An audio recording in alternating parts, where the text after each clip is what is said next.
The Heart's Mirror, written by Dana Wellman, 2022. Narrated by Tom Mailey. The very first cell of your brain that forms is you.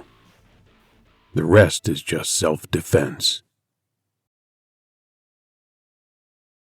Make no mistake, the servos will grab your throat and rip out the tubes without even pausing, and they won't even watch you die. They won't even break stride. The worst part is, unlike being killed by a human, they won't even remember you. There won't be any thinking back to your dying face, no guilty memories of murdering you, no images coming back to haunt them in their quiet moments. They kill you, and they don't even keep your memory. They kill that too. Okay, that was really something, kids? The teacher nervously cut off Captain Rennell with a thin veil of forced laughter in a hopeless attempt to lighten the mood. In spite of this, Rennell continued. There are no more years left to this war. There won't be a next generation at this rate. Don't you understand? It is time that these kids... Oh, class! I think what Captain Rennell is saying is that servos can be pretty bad, huh? Well, some of them... But we don't have to worry. You are all quite safe here at Ultima Civitas. The teacher turned to Captain Rennell and placed an arm around his shoulder, in a hope to usher him from the classroom as quickly as possible. I know it's getting tougher out there, Captain, I really do, and the whole of Ultima Civitas thanks you for your service. But you know that the kids here have been pretty sheltered from all that, and we don't want to frighten them with that kind of talk, do we? The captain turned to face the teacher as they walked through the doorway. That kind of talk, eh? He leaned into the teacher's face, aggressively close. You think it would be better to have them playing hopscotch and kiss-chasey here in this little bubble of yours, while outside the world burns to goddamn ashes? The teacher stared back, wordless and stunned. It was obvious in that moment that he feared the captain. You people make me sick. I don't even know why I was invited to talk here. If it were my choice, I would have all these kids line up and begin training right now. Learning to kill is the only thing that might keep them alive. The teacher tried timidly to shrug off the captain's verbal barrage. He squirmed in his position as Rennell continued. Don't you get it? In a few years, these kids will be out there, whether it's their choice or not, killing, fighting, dying. And when they do, mark my words, they will be the last of us. You know what that means, eh? It means we're fucked. Captain Reynolds stared pitifully at the teacher's clammy face before turning and marching down the hall with his driver following. The teacher knew the servos had never set foot at Ultima Civitas, but he also knew that the reason for this was still a mystery. It might be some kind of geological electromagnetic phenomenon that prevented their tracking and navigation systems from seeing it, or some kind of black spot in their base code that somehow coincided with this city, concealing it from their mapping. Whatever the reason, he knew that the safety of this place was tenuous at best. The teacher strived to gain composure of himself as he straightened up and caught his breath opening the door to the classroom. He put on his usual smile for the kids again as he entered. The children were silent, most of them staring blankly at the front of the class, their little minds no doubt echoing the harsh words of Rennell, that battle-hardened man who seemed so out of place here in the white, sterile surroundings of the education block.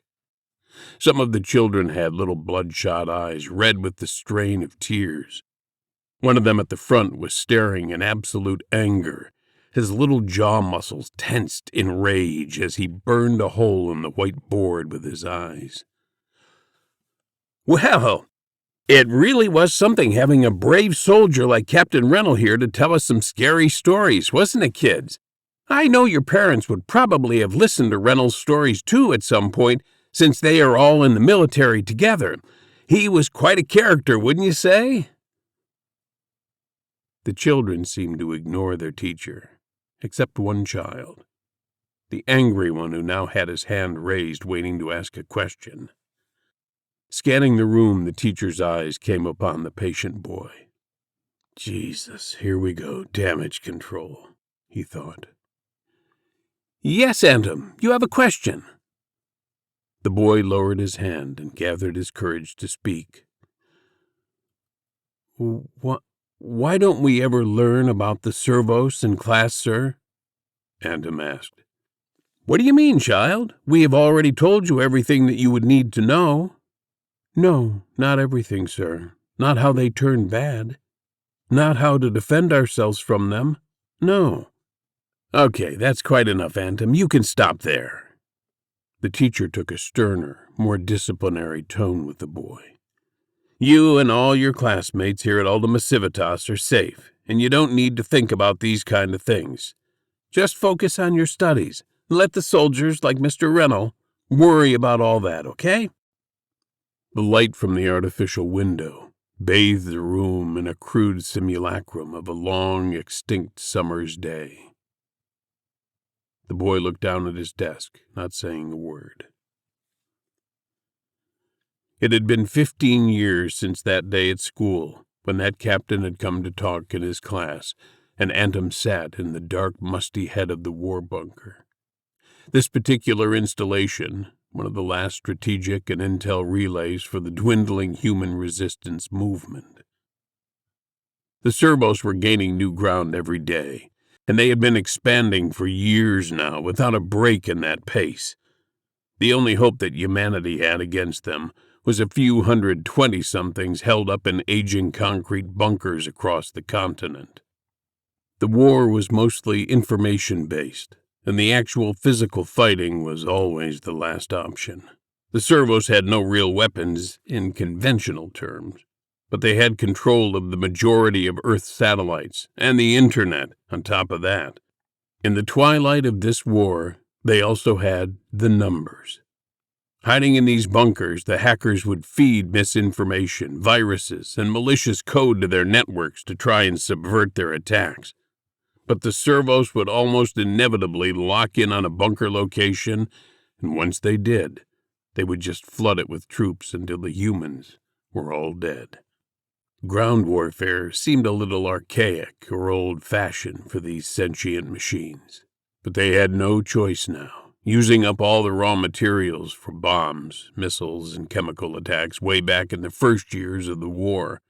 All that the Human Resistance Movement, HRM, could do was to try and prolong the time before the next bunker was eventually lost. Anthem pulled out the oily rag that he kept under his pillow in the sleeping quarters and ran it over his sidearm. The cloth slid weightlessly over the freshly polished slide, revealing an abstract reflection of his face in the steel. "Hey, Anthem, you cleaning that old thing again?" yelled Mullen. "He does that when he's nervous," Asha interrupted.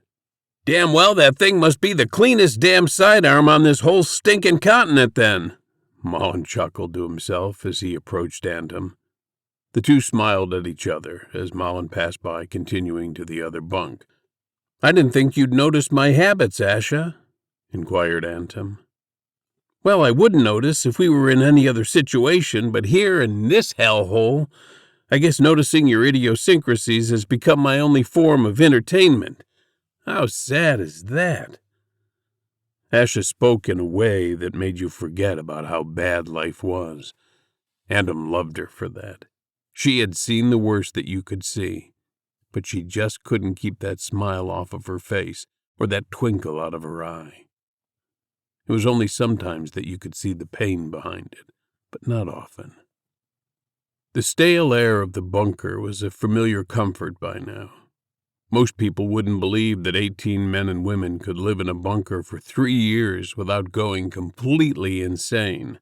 And if it weren't for the common enemy and the threat of total extinction, they would be right. Along with all that, throw in a little military discipline, a little mind-numbing routine, and you've got yourself a perfect little moldy concrete co-ed hell on earth. "Fall in, people! War room, ASAP!" The voice came over the small horn in the corner of the room. Atom holstered his weapon as the three whipped on their caps and left the room. The captain stood waiting in the war room at the center of the bunker. All 18 soldiers rushed through the small door, lining up and standing in 3 tight rows like sardines. Asha and Atom were in the back corner of the drill as usual. "Do you think Dacker is kind of hot for a captain?" "Shh! What is it with you and authority figures, Asha?" Atom said. "Since when is that my thing? Anyway, I think maybe it's because he's an older man." 32? Yeah, that's real old, Asha. You're just bored and you know it. "All present?" Dacker shouted. "Yes, sir!" The 18 voices barked in synchronous reply. "Good. Now listen up. I know what it's like in here. I know damn well that every one of us knows all there is to know about each other. This platoon is more like a family in a lot of ways, and families don't always get along. Isn't that right? I may be aloof most of the time, but I live here too. I'm right with you. Some of you seem to forget that. Let me make myself perfectly clear. We cannot afford to become complacent in any way. This is the war. This is the fight. The entirety of human history, of human progress, science, art, warfare, exploration. Every day of every life that has come before us has led to this war. The hopes and dreams of every human being that has ever lived and died before us have now become our burden to bear. And guess what? We are failing." The room fell deathly silent as Dacker paused.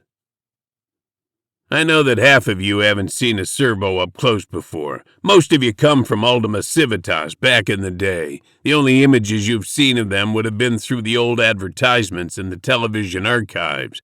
Built to serve, they would say, vacuuming your carpet, bringing you drinks at your dinner parties. We've all seen the propaganda. But that's not how they really are. It's not what they are." Dacker removed his cap and scratched his hair, staring at the ground. "What's wrong with Deckhead today?" The captain's frustration boiled over. "Shut it, Asha! For Christ's sake, shut up for once!" Atom stared attentively at Captain Dacker. He could feel that something was different about this whole situation. The captain moved his fingers across his brow to his temples and began to rub them in a clockwise motion. "As you all know, communication with Gemini Base was interrupted last night before sundown. We failed to re-establish comms despite our best efforts through the night." The pause in Dacker's speech allowed a nervous murmur to pervade the room. Atom noticed that the captain's whole posture was different. His tight military bearing had sagged to a slouch. His shoulders weren't in the usual proud, straight-back position. Instead, they were hunched forward slightly, like he'd had the wind knocked out of his lungs. Deep down, Atom knew what had happened, but he needed to hear it aloud. "Sir, what's the situation? Is Gemini Base still—" "They're gone, okay?" Dacker's frustrated outburst had barely finished reverberating around the room before the voices began to spill out, some reacting in disbelief, some swearing in anger. Others quietly began sobbing. First Lieutenant Orvan, the second in command, stood next to Dacker. Without breaking attention, only barking the word, "Silence!" Atom stayed focused intently on the captain, his jaw tightly clenched. "What are we doing about it, sir?" Atom's voice was loud and stern. It had enough strength in it that everyone in the room could borrow a little. The voices went silent as all eyes turned to the captain. Dacker breathed in deeply and straightened himself up, reprising his veneer of military steadfastness. Orvan stood beside him, feet apart, hands tucked tightly behind his back. He hadn't broken his stance throughout the whole briefing. Orvan was one of those square types, a career man, never gave much away, and he never really mixed well with the lower ranks. Dacker looked at Orvan as if the two of them knew something that the rest of the base didn't. Regaining his military bearing, the captain spoke. All right, people. It's like I said. As of 2200 hours yesterday, we lost contact with Gemini Base, our nearest asset in this quadrant. At 0430 hours this morning, we have confirmed using micro-drone footage that Gemini Base has, unfortunately, been completely destroyed. And as far as we can tell from geospatial reconnaissance, there were no survivors. The murmur of the group began to return. Orvan broke his emotionless expression to address it. Quiet down! Stow it, people!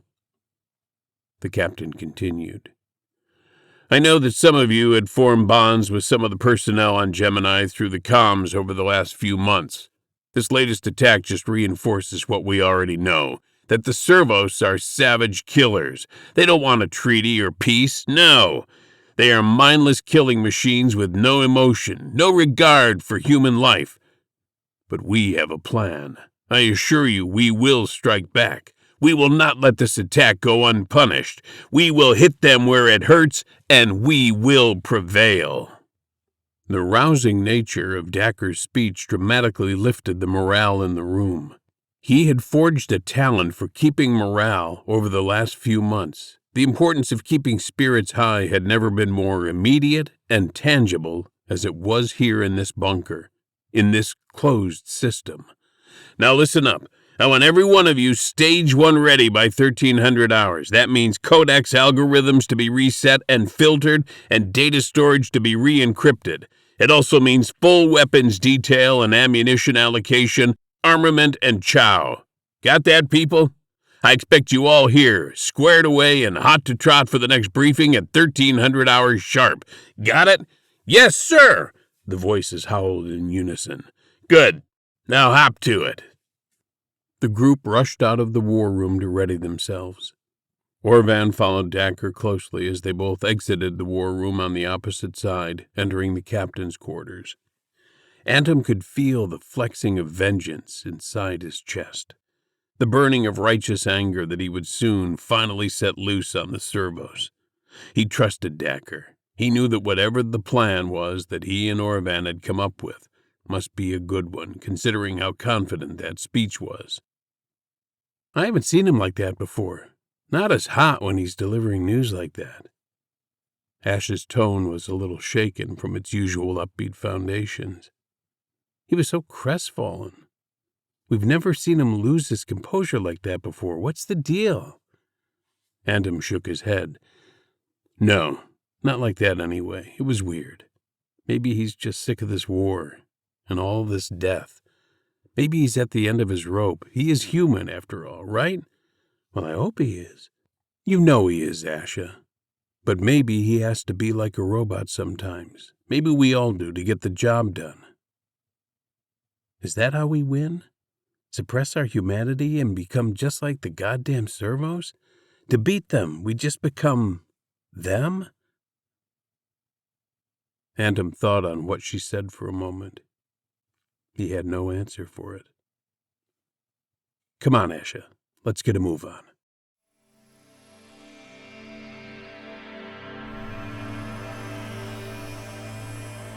Morning on Ultima Civitas was cold, and the words of Captain Rennell in class the previous day still echoed in Antum's young mind like an egg beater, repeating, breaking up any other thoughts that tried to form around it. The last city that remained virtually untouched by the servos. Well, it was more like a series of 3 stone apartment buildings around a huge education complex. The apartments were modified to house extra children. The small 3-room units were divided up with added walls to make 5 or 6 very tiny rooms that were more like closets. Each had a small bed, a screen, and a toilet with a small sink coming from the top of the cistern. The screen would show beautiful landscapes and views of nature. They helped convey the passage of time by changing with the day-night cycle. The real environment outside was dark 24/7. That was due to the Earth's atmosphere being choked in stratospheric particulates from the early years of humanity's war. There were no adults here apart from the modest faculty of teachers and Principal Harmon. All the parents had left their children here before going off to fight. It was the only place safe to leave them, and they could be schooled here about Earth's history. The hope for many of the parents was that maybe their children could live on, and perhaps the knowledge of the human race could live on through them. Hundreds of children, hundreds of little hopes for humanity, all stuffed into these small closets like pigs in a CAFO. Anthem stared at the screen in his room. He focused in on the pixels, the tiny dots of color that gave away the illusion of a fresh summer morning. The pit in his stomach was hot with anger. He closed his eyes and tried as hard as he could to remember his mother's face, his father's face. But he couldn't. The image was gone, overwritten with studies on poetry through history and the theories of Albert Einstein. Anthem was never interested in learning all of this. All he wanted to do was fight the servos and make them pay, to fight like his parents fought. He knew that they must be dead by now, out there in the wastes. The siren for school sounded loud through the horns in the hallway. Anthem was ready to learn more about the threat outside. He hoped that Captain Rennell would be back again today to tell them more about the war effort. The large plastic tunnels joined onto the outer doorway of the living complex and followed right along the path to the school, joining seamlessly to the entry doorway of the building. The plastic walls of this tunnel were frosted to shield the children from seeing outside, to keep the illusion of a peaceful environment for learning and living. Anthem knew what it looked like beyond this frosted plastic, however. He knew where there was a small opening. He had found it the previous year while the other kids were busy playing with blocks and rubber balls in the courtyard. Anthem noticed behind one of the artificial trees the plastic moving oddly in the corner where it was attached to the upper section of the courtyard wall. It was fluttering as if being buffeted by a breeze. His curiosity wouldn't let him ignore it. While no one was looking, he climbed the fake tree and eventually got himself close enough to see the plastic had torn slightly. What he saw on the other side didn't make sense to him. There was nothing beyond the frosted plastic except dark gray moving clouds, undulating and swirling like ash in water, and the smell was caustic like chemicals. He found his eyes started to sting and water as the air from outside came through the torn plastic. He would never forget that swirling, hostile eddy of blackish-gray ash and smoke that lay just beyond the thin sheet of plastic, that thin veil of frosted mylar that held all the lies of Ultima Civitas. Anthem came through the tube, walking with all the other kids on the way to class. He was eager to hear from Rennell as he took his seat. The teacher entered the room, and the noise of the other children began to quieten down to relative silence. Okay, class, today we will be focusing on Zoroastrianism and pre-Persian culture and philosophy. I hope you have all viewed the module that was assigned to you Friday. Where is Captain Rennell? Anthem, was that a question that you have so rudely interrupted me to ask? The teacher glared at him. I didn't see you raise your hand, did I? Anthem reluctantly took the teacher's instruction and raised his hand. Yes, Anthem, you have a question. Where is Captain Rennell? The captain won't be returning to Ultima Civitas. It was a one-off visit. Why? Why wouldn't he come back? Now calm down, Anthem, honestly. He's dead, isn't he? He is dead just like the rest of them. Anthem, that is enough. The teacher shouted at him, startling the rest of the class. Anthem went silent, breathing heavily, his lips pursed and his eyes welling. You will go to the back corner of the room right now. Do you hear me? You will sit and face the wall until I say that you can return to this lesson. Do you understand? Anthem sat still and silent. Get up and move now! Anthem reluctantly stood up from his chair and began to move to the back corner of the room. He could feel the eyes of all his classmates pasted on him. They began to snicker and giggle amongst themselves as he sat down in the back corner of the room. "Okay, now everyone focus. Back to our lesson," the teacher went on, his voice fading out of Anthem's ears as he sat facing the wall, his fists hardened along with his mind. He could see nothing through his clenched eyes but the swirling black darkness of ash and smoke, the choking air of the reality outside, the reality that he knew wouldn't wait for him.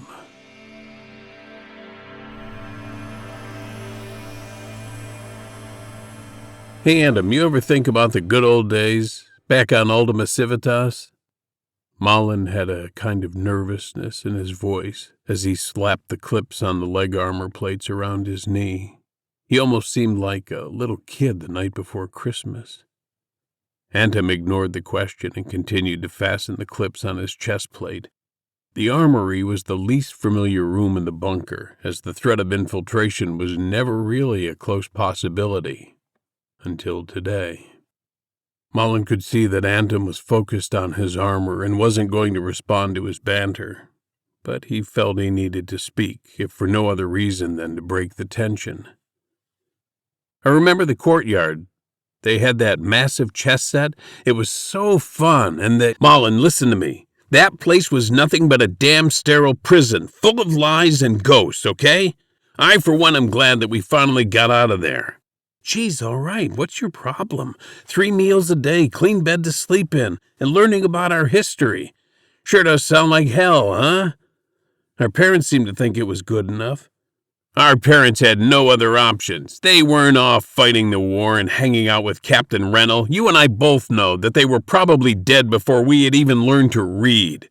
"Anthem, man, you are really a jerk. But I don't have to tell you that, do I?" The two stood facing each other for a moment, their armor now properly fitted. Anthem grabbed Malin's chest plate and forcefully pulled him close. Malin held Anthem back with his arm. "Just watch yourself out there, Malin. We will be back." "You too, Anthem," he said. The two joined the line at the doorway of the armory to collect their ammunition allocation and rifles. The atmosphere in the room was alive with a mixture of fear and anticipation as the other men and women collected their weapons. There were whispers of doubt amongst them. Anthem could hear some of them speculating on what the plan might be, and if the captain knew what he was doing.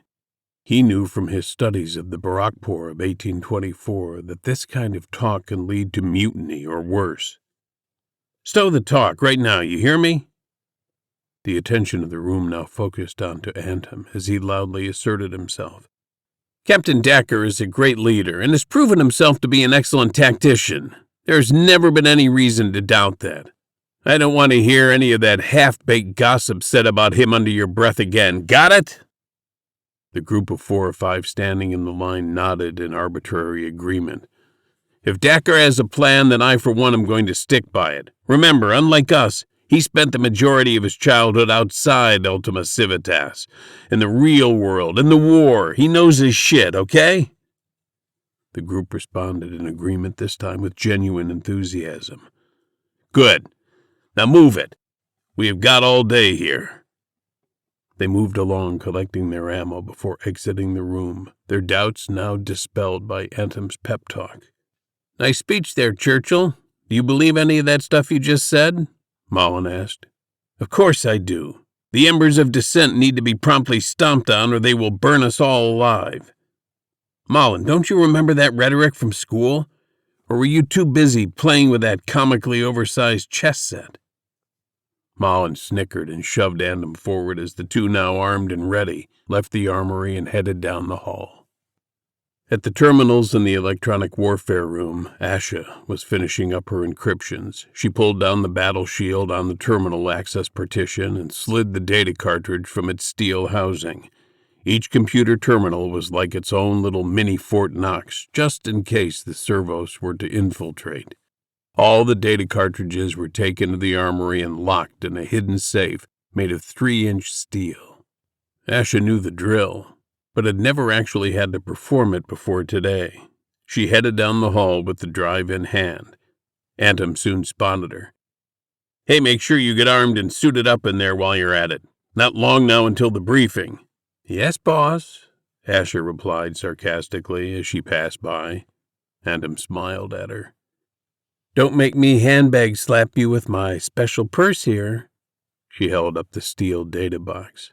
"Not necessary at all. My apologies." Antum always felt at ease when she made crappy jokes like that. She always knew how to make any situation slightly less awful. 1200 hours, not long until the briefing.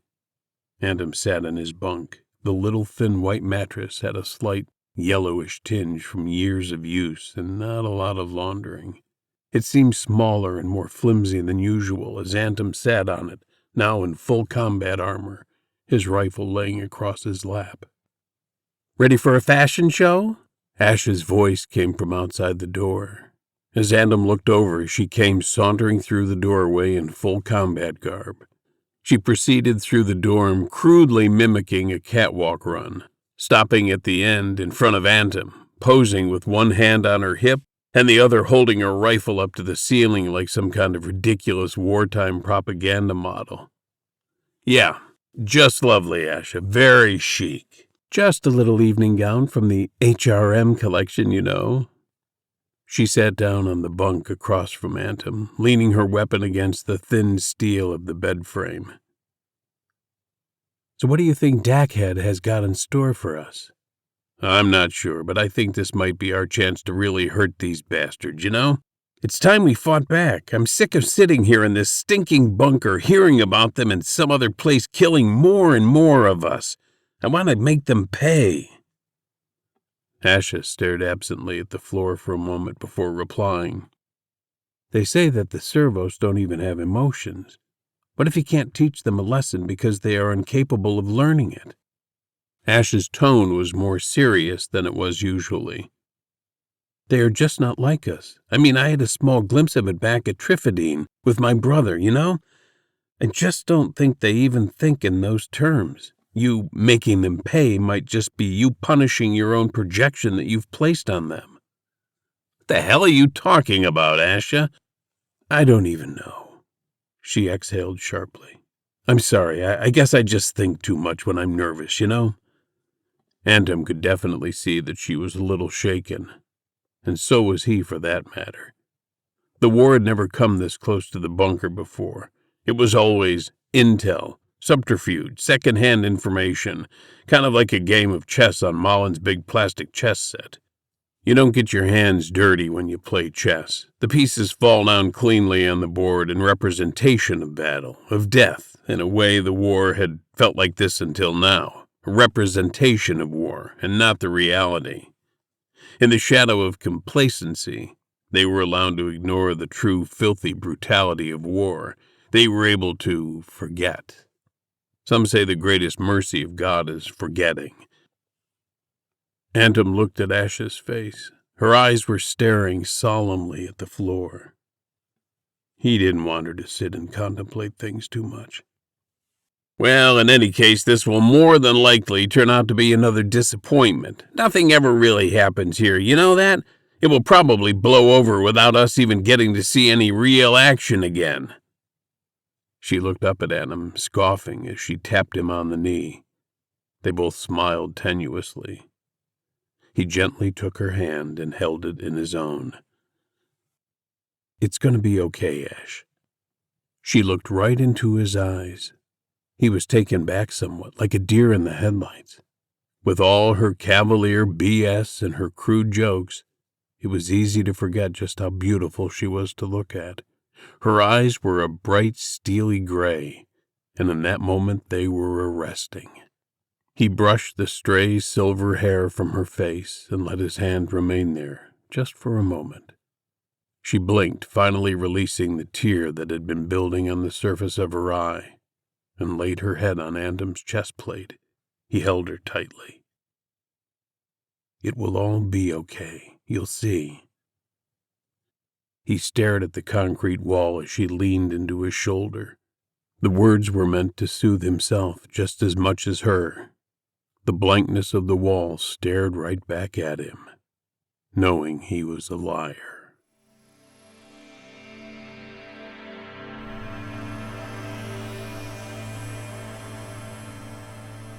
The school assembly siren faded into Antom's mind, the memory of that last assembly, the last day of his childhood.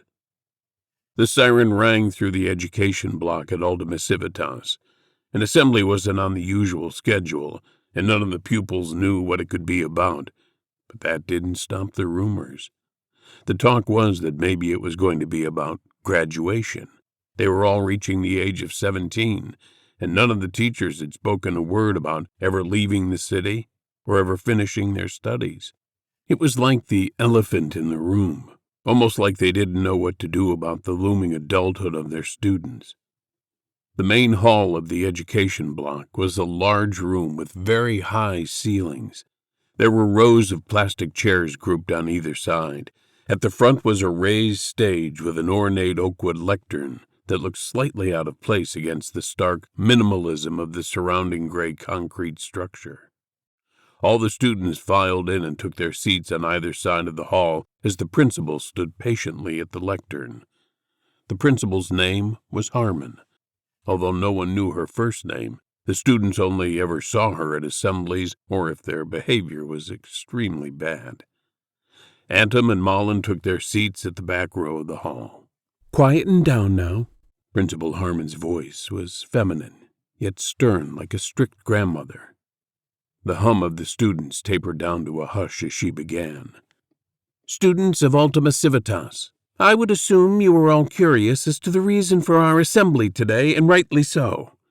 You came to us very young and in need of our care. Over the years we have had the responsibility and honor of nourishing your minds with all the knowledge of our world, and we have taken great pride in helping you to all grow into the upstanding, well-rounded young people that you are today." "This speech is way different to her usual stuff," Malin whispered. Antom stared at the lectern, listening with his full attention. "I would like to tell you all that, on behalf of all the staff here—" Harmon's default matriarchal steadfastness was slipping as she paused to gather herself. Her voice wavered almost like she was holding back tears. "I speak for all of us here, all of us who have cared for you and watched you grow since you were little, when I say that we are proud." Against her will, she almost put her hand to her cheek to wipe away what must have been tears. It was now clear, even from the back rows, that she really was crying. "Wow, never seen the old lady get emotional before." Antom looked back at Malin, the two boys equally at a loss. The speech was suddenly interrupted by the sound of heavy footsteps. Hard-soled shoes on the polished concrete came clacking, reverberating through the hall as the boys' attention was lured back to the stage. There was a line of 3 men and a woman, all in impeccable military attire. They filed in from the side door and took up an evenly spaced row next to Principal Harmon. We do love you, as if you were all our own children," she went on. Her voice was now very erratic, almost hysterical. She glanced over at the row of soldiers, almost in fear.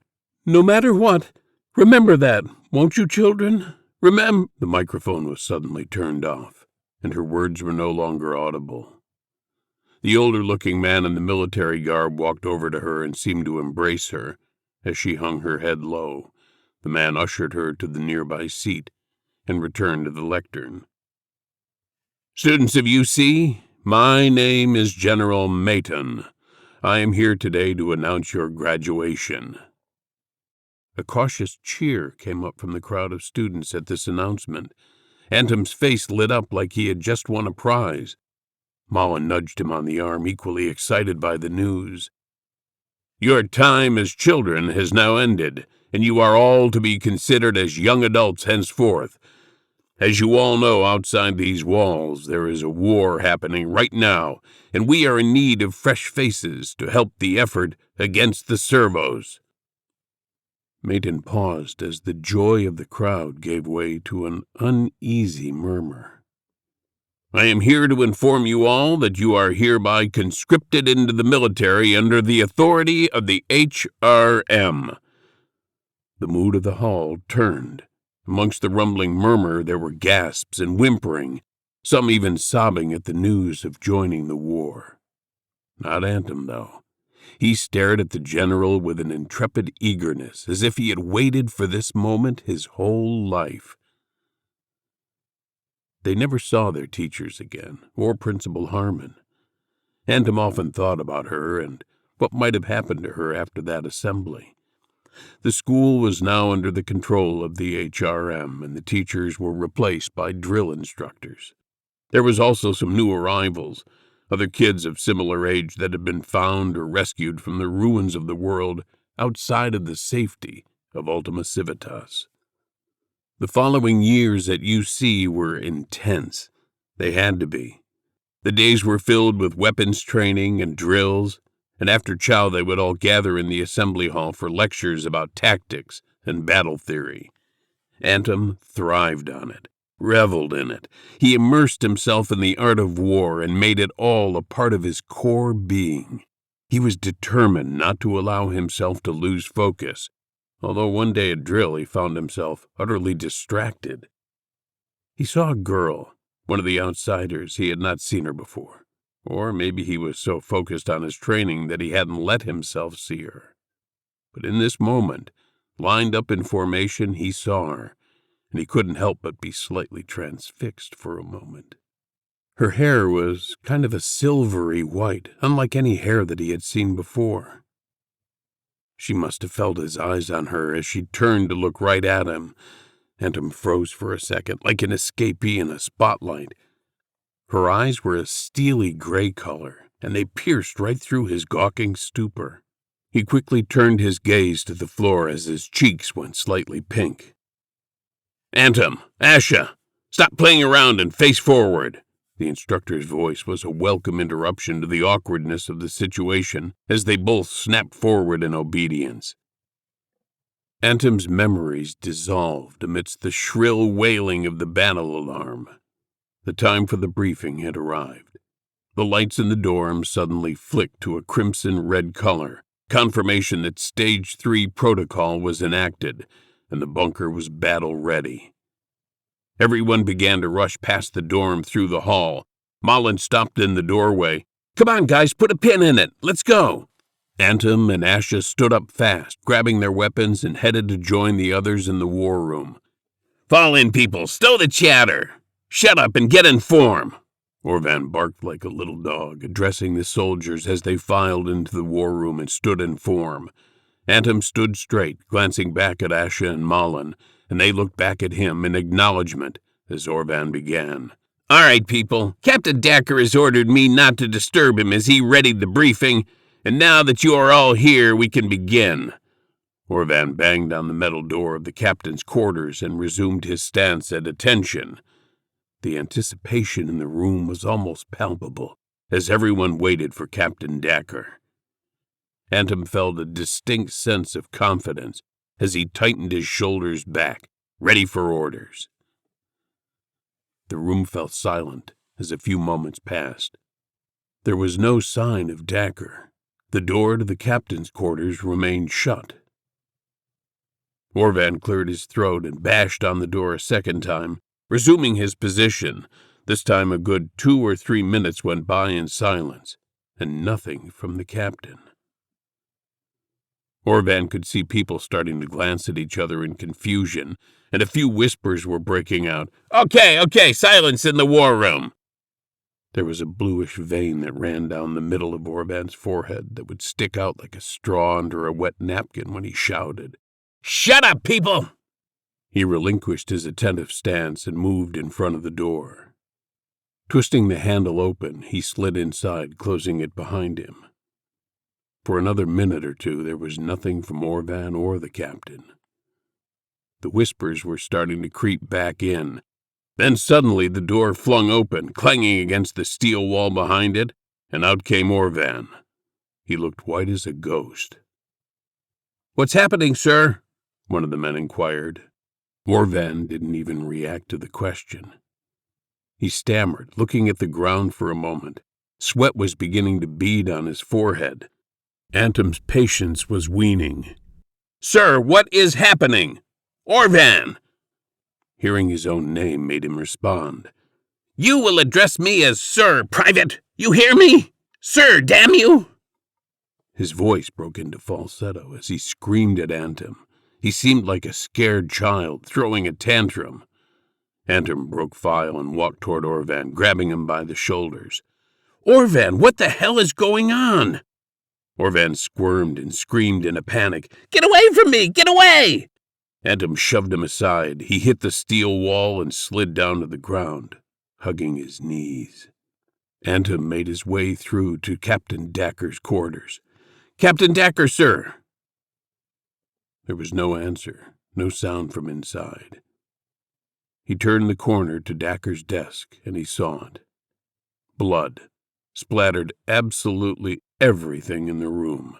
There were pieces of flesh and bone embedded in the books on the shelf, and hair on the wall behind him stuck there with thick globs of wine-dark fluid that was half coagulated. There, in the chair in front of the terminal, sat Dacre. His head was leaned back. Most of his skull was gone. Antom's bottom jaw was hanging open as he stared at the heinous scene before him. The only light in the room was coming from the comm screen on Dacre's desk, but it was bright enough. Antom put his hand on Dacre's shoulder and swiveled the chair around to see the front of him. There he sat. The top left part of his head was blown off and scattered all over the room, and in his hand was his sidearm, with an old M81 silencer fitted to the end of it. The man that Antom had respected so much for his stoicism and poise in the face of this horrible war over the last few years lay destroyed in front of him, dead by his own hand. Antom stood back reeling. "No!" the word involuntarily escaping from his mouth. At that moment Asha came bursting in from around the corner. "Sir! Antom! What's it?" Her voice dropped away as the reality of the scene in that room hit her in the face. She stumbled backward into the wall next to Antom, tears quickly filling her eyes. "My God, no! Why?" Antom gathered himself and moved closer to Dacre's body. He noticed a small photograph in his left hand. He held it toward the light of the comm screen. It was a woman with white hair.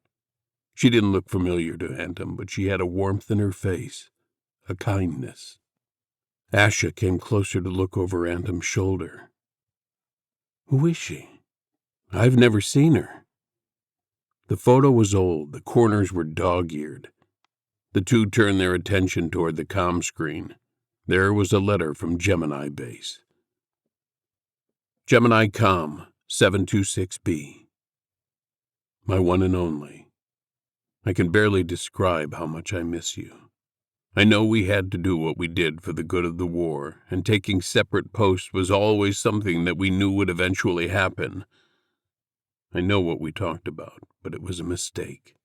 If I knew then what I know now, I would have burned the whole world down just to stay by your side. I should have known that nothing is important if I can't be with you. It is too late now, and I am so sorry. The servos pinpointed our location at 2300 hours the night before last. There was a glitch in our Enigma-class codex algorithm, and it fed into the rest of our output.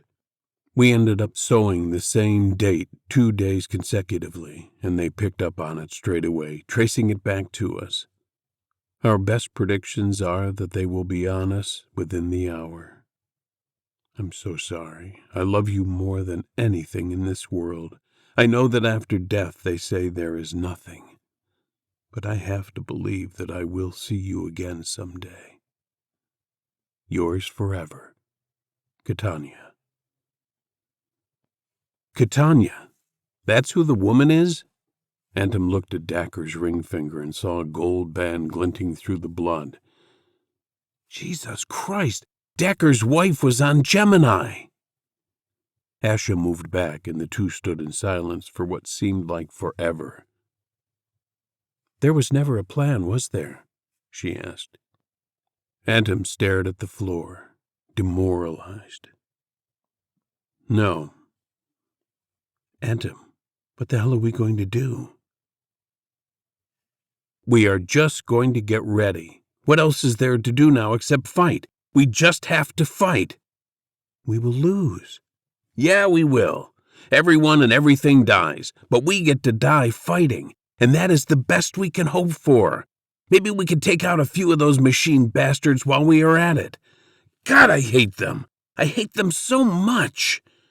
Asha clenched her jaw and wiped her face on her sleeve. She looked around the room again and noticed a map on the side of the desk. It was a map of the continent strewn with small red crosses and 2 green dots. Above one of these dots it said, Gemini, and the last green dot was nameless. The realization of what this map represented hit her like a hammer. The 2 last green dots on the last continent of human resistance. And now, there was only one. The hope that never leaves you. The hope that you can always rely on. The hope of humankind. It fell out of her, like a stillborn, and died on the floor. She looked at Antum, still pacing back and forth, ranting about the servos. She covered the map with some nearby papers and stood back in shock. Asha? It's okay. We will give them hell. We will teach them how to suffer. His anger was making itself useful, turning his despair into something more proactive. Asha stared back. Her eyes were different now. You're right. We will give them hell, she replied. Antum could see that Asha wasn't taking it well. He was going to have to try and lift her morale somehow. But just as he had this thought, the two were interrupted by screaming. They rushed back to the war room. Get the hell away from me, all of you! Orvan was standing with his sidearm pointed at the others, screaming like a madman. I swear I will kill all of you bastards! The words were slurring as drool slid from the side of his mouth. The others were grouped with their hands up a few meters away. Hey, Orvan, man, chill out, Mullen's voice called through the panic and chatter. No one's here to hurt you. Shut the hell up, Private! Address me as Captain, you hear me? Captain? But you're second. What the hell happened in there? Is Dacre dead, Orvan? The group broke into yelling. They demanded to see Dacre. Antum knew he had to tell them. Captain Dacre is dead. He barely got the words out when a shot from Orvan's pistol blasted by his face, ricocheting off the steel walls of the room. As Antum and Asha took cover, the group seized the moment and rushed Orvan. He fell under the force of them. Mullen grabbed hold of the gun in Orvan's hand, and the rest piled on too, restraining his legs, and one of them pushing their knee down onto his face. Get off me, you goddamn plebes! I'll kill you, you stinking trash! His screams were desperate now, almost like a tantrum. Mullen pried the weapon from Orvan's hands and slid it over to Antum. Some of the men stood Orvan upright, and Antum hit him hard, knocking him out. He was put into one of the chairs and restrained with zip ties. What the hell is going on, Antum? Mullen caught his breath. Antum tucked the sidearm under his chest plate before replying. We all know Orvan is a cowardly prick. If anyone was going to lose it in here, it was that jerk. No. What the hell is in that room? What happened to Dacre? Antum thought for a second. He knew that if the rest of them found out about Dacre, they would lose hope. There would be panic, the loss of their leader, and by suicide? If their captain gave up hope, then why shouldn't they? He looked over at Orvan, still out of it, well and truly.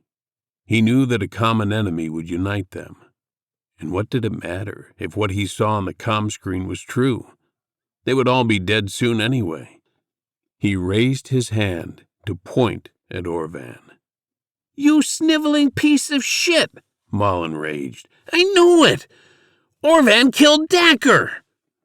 The group descended into a cacophony of anger as Orvan slowly began to come around. "Let's lynch this sniveling bastard!" A voice rang out, and the consensus Gentium followed in agreement. "No!" Asha yelled out over the discourse of the other soldiers. "Don't you forget where you are, people? This is a military installation, and there is due process." The group quieted down. "This man will be court-martialed and given the appropriate treatment according to military law." As the group focused on Asha, Orvan, now coherent, suddenly leapt out of the chair, his hands fastened behind his back, and ran over to a nearby control panel and began bashing at the glass with his head furiously. Asha and Malin moved quickly to restrain him. He turned and head-butted Malin with a savage blow, breaking the bridge of his nose. Malin flung his head back in pain and fell backward into some of the other men that were approaching quickly to assist.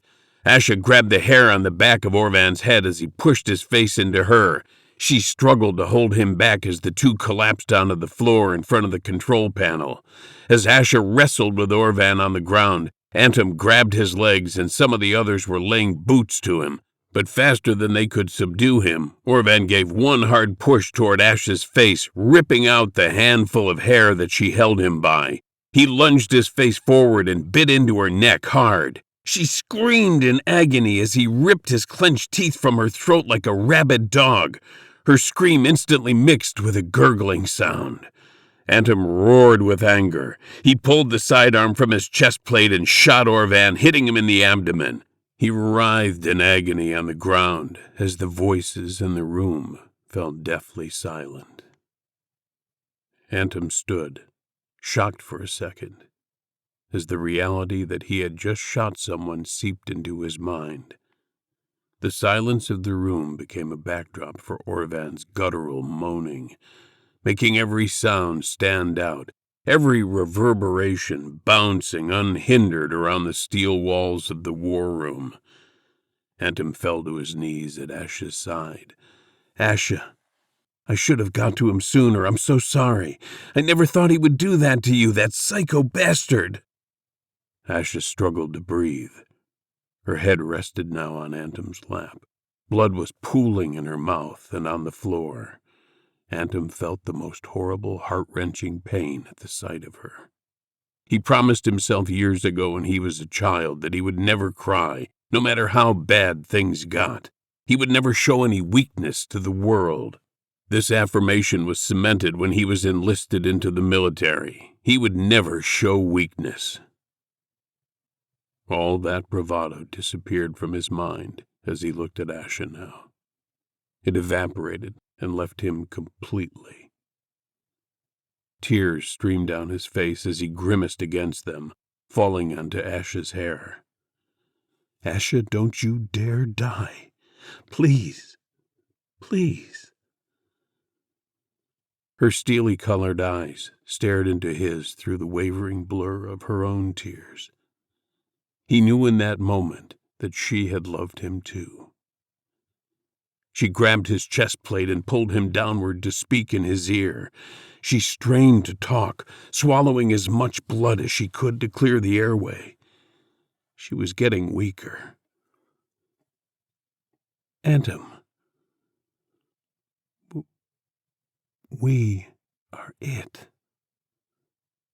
She coughed and gurgled as the blood ran into her lungs. "What do you mean?" She spoke again. "We are it. We..." As Antum strained to hear her, the spluttering and gurgling suddenly stopped. He pulled away to look at her. She was gone. Her eyes, wet and still, stared blankly forward.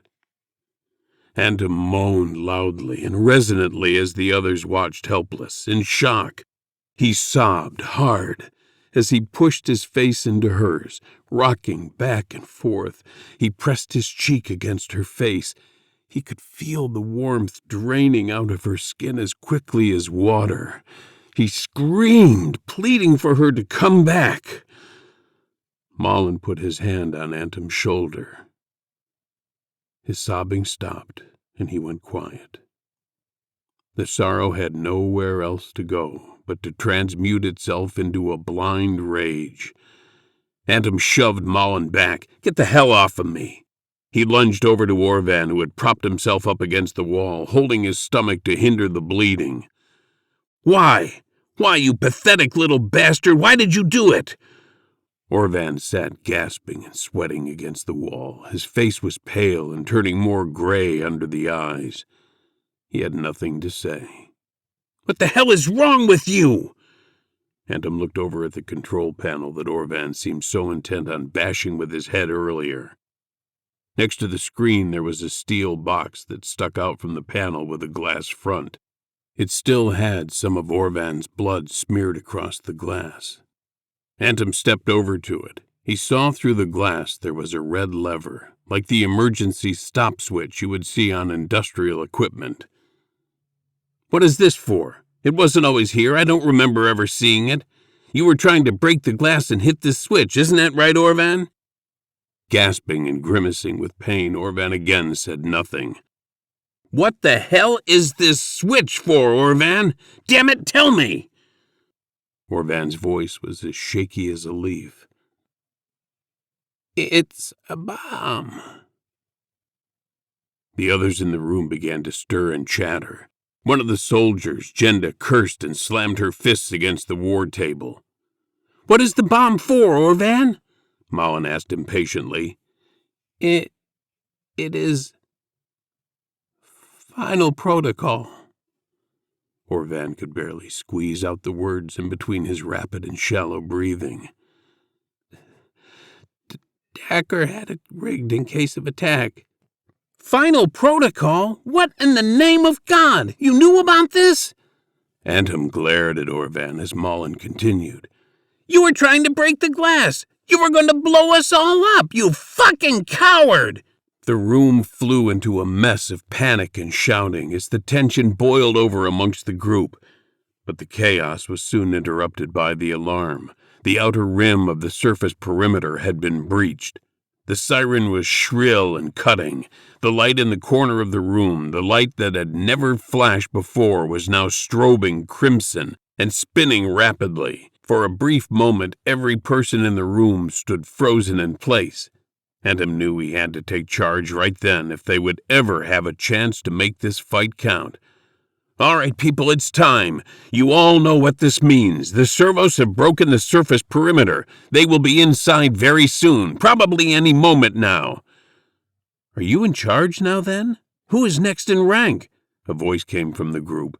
Malin quickly retorted, "To hell with rank. There's no time for that now. Antom knows what he is doing. He knows the base.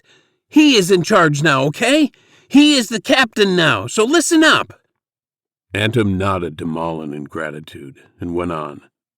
"Okay, so we need to split our numbers. 10 of infantry in the hall near the bunks. This is where the concrete is thinnest. And the other 10 and myself in here to guard the war room if they make it this far. Got it?" The group looked back at him. His assertiveness didn't go unnoticed. After a split second of unspoken deliberation, they all yelled back in unison, "Yes, sir!" 10 of them peeled away from the group without hesitation and hurried to the hall. The remaining 10 dug in, finding firing positions and cover behind consoles and desks. Antom closed the heavy door to the war room and turned the hatch seal. Malin assisted him, and the two moved a large, heavy console up against the door to form a decent barricade. The soldiers in the hall began dragging out the steel bunks from the dorms and heaping them in front of the bunker's main seal. Antom was right about the concrete being thinnest here. The main entry to the bunker had to be thinner where the entrance hatch was.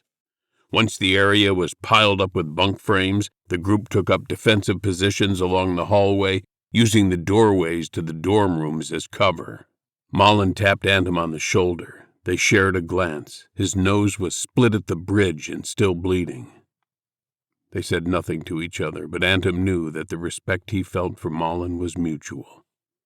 Everyone waited, silently in position. The only sound was the repeating sharp swirl of the breach alarm cutting the silence intermittently. Not even a peep out of Orvan, who sat now in an almost catatonic state, staring at the ceiling. You might think he was dead if it weren't for the shallow breathing moving his chest up and down in an erratic rhythm. "Where the hell are they?" Anthem grunted under his breath. The words had barely left his lips when, without a warning, a huge bouldering crack came from the wall inside the war room. The noise was deafening as a massive chunk of concrete flew through the air, crushing one of the soldiers against the adjacent wall. The room instantly filled with dust and smoke. Anthem screamed into his comm, "They hit the war room first! Contact! Contact!" There was a surreal moment of false tranquility as the dust twinkled under the red lights. Then in they came, the servos, sprinting through the breach in the bunker wall. Anthem had never seen one up close before. In between their shiny white plastic plating, thin metal struts and joints were visible. Their bodies were humanoid, but their faces were blank like a white plastic mask with no distinguishing features, no emotions. All his fears were embodied in them. All his life had led him to this moment. "Weapons free! Fire at will!" he shouted as he pulled the trigger on his weapon, hitting the first servo and damaging its arm, instantly disabling it. The rest of the room opened fire, and the servos began to fall. Anthem was surprised at how easy they were to take down. It was almost a relief. One of the servos made it in close and stabbed one of the soldiers in the throat with a sharp blade fixed onto its arm.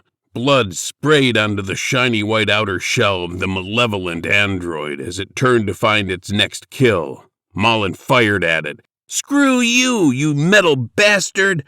His bullets shattered through the torso of the servo, and it fell to the ground, apparently dead. Malin smiled at Anthem. "They're not so tough." Their joy was cut short as a flood of servos began to pour in through the giant hole in the wall. The door to the war room was moving back and forth as the group of 10 in the hall outside tried to break the barricade and get inside. "Get that door open, now!" Anthem yelled. The gunfire was deafening inside the room as they all fought to cut down as many servos as they could. But Malin heard. He rushed to the barricade and Anthem joined him. They strained to move the heavy console. It tipped over and crashed to the floor. Anthem kept cover fire on the servos as Malin twisted the hatch seal open. After gunning down another servo, Anthem turned to check the door, fully expecting to see the 10 reinforcements piling in to help. But what he saw instead was Malin, desperately trying to close it again. "What the hell, Malin?" "They're dead. It's just servos in there." The door was forced open enough for a metallic hand to reach through and grab Malin by the throat. It was too close to fire. Anthem smashed at it with the butt of his weapon, but in the struggle, Malin's grip on the hatch lock slipped, and another arm reached through the door, stabbing him through the neck with its blade. "Malin!" The door flung open, knocking Anthem back onto the floor. He looked across the room. The servos were piling in non-stop and killing everyone. He could see it was their numbers that made them formidable. It was a numbers game. Meanwhile, Orvan was playing dead in the corner near the console. It was all he could really do, as he was virtually dead anyway. He opened his eyes to see nothing but utter carnage. Men getting their throats stabbed, people getting hit by ricochets. It was chaos. He turned his attention to the console that he had tried to reach earlier. The detonator switch was still intact. He began to drag himself across the floor toward it. As he pulled himself up onto the front of the console, a half-smashed servo came crashing down on the panel, lashing out with its arm and swinging its blade. Its legs were gone, blasted away in the fighting. Just ripped wires and burned tubes in their place, smearing oil and melted plastic all over the panel. It swung hard and hit Orvan in the neck. He stammered in complete shock as the blood ran heavily down the front of him. The next swing missed and hit the glass on the red switch, exposing it. Orvan stared at the switch, masticating on the air like a goldfish out of water. As the servo raised its arm back to strike again, he clenched his eyes shut, and with the last of his strength, he slammed the switch with his fist. A deafening bang, enough to burst every eardrum for miles, followed by the blackness of nothing. Death. The ensuing silence was heavy. The silence of a tomb.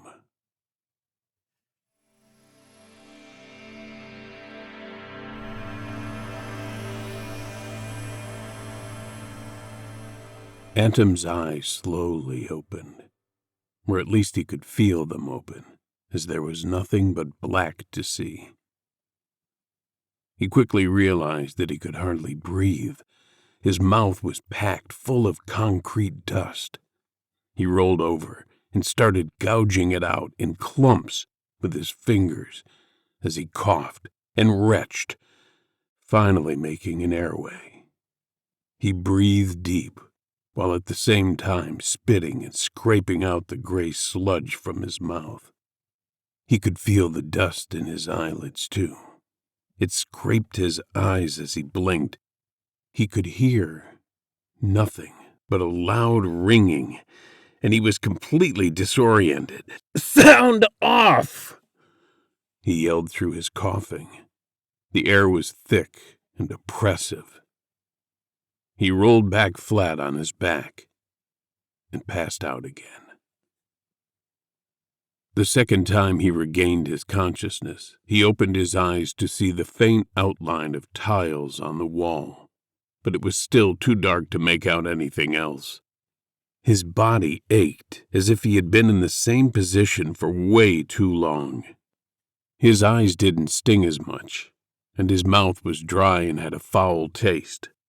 The ringing in his ears had quietened to a background hum. He tried to sit himself up, and right away felt a shooting pain in his leg. He had been wounded, all right, but how bad he couldn't tell in the darkness. Managing to sit himself up against the hard wall that was to the side of him, he took a moment to catch his breath. "Sound off! Malin!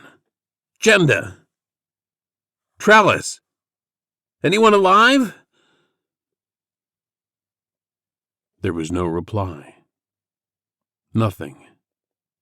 No sound at all except for the faint ringing in his ears. "Damn you, Orvan!" he screamed in frustration. Feeling his way in the dark, he rifled through his webbing, hoping to find anything useful. He felt a small cylinder. He held it in his hand and felt the tip had a cord attached. He realized that it was a blue light and cracked it, giving it a shake to make it light up faster. As the chemicals mixed and the blue light began to illuminate the room that he was in, he began to see white tiles. What? The shower block? Confused and with his mind still a little foggy, he began to remember the layout of the bunker. The shower block was the door adjacent to the hall door. He must have been thrown across the hall and into what was left of the shower block. It was probably the only thing that saved him from being totally crushed.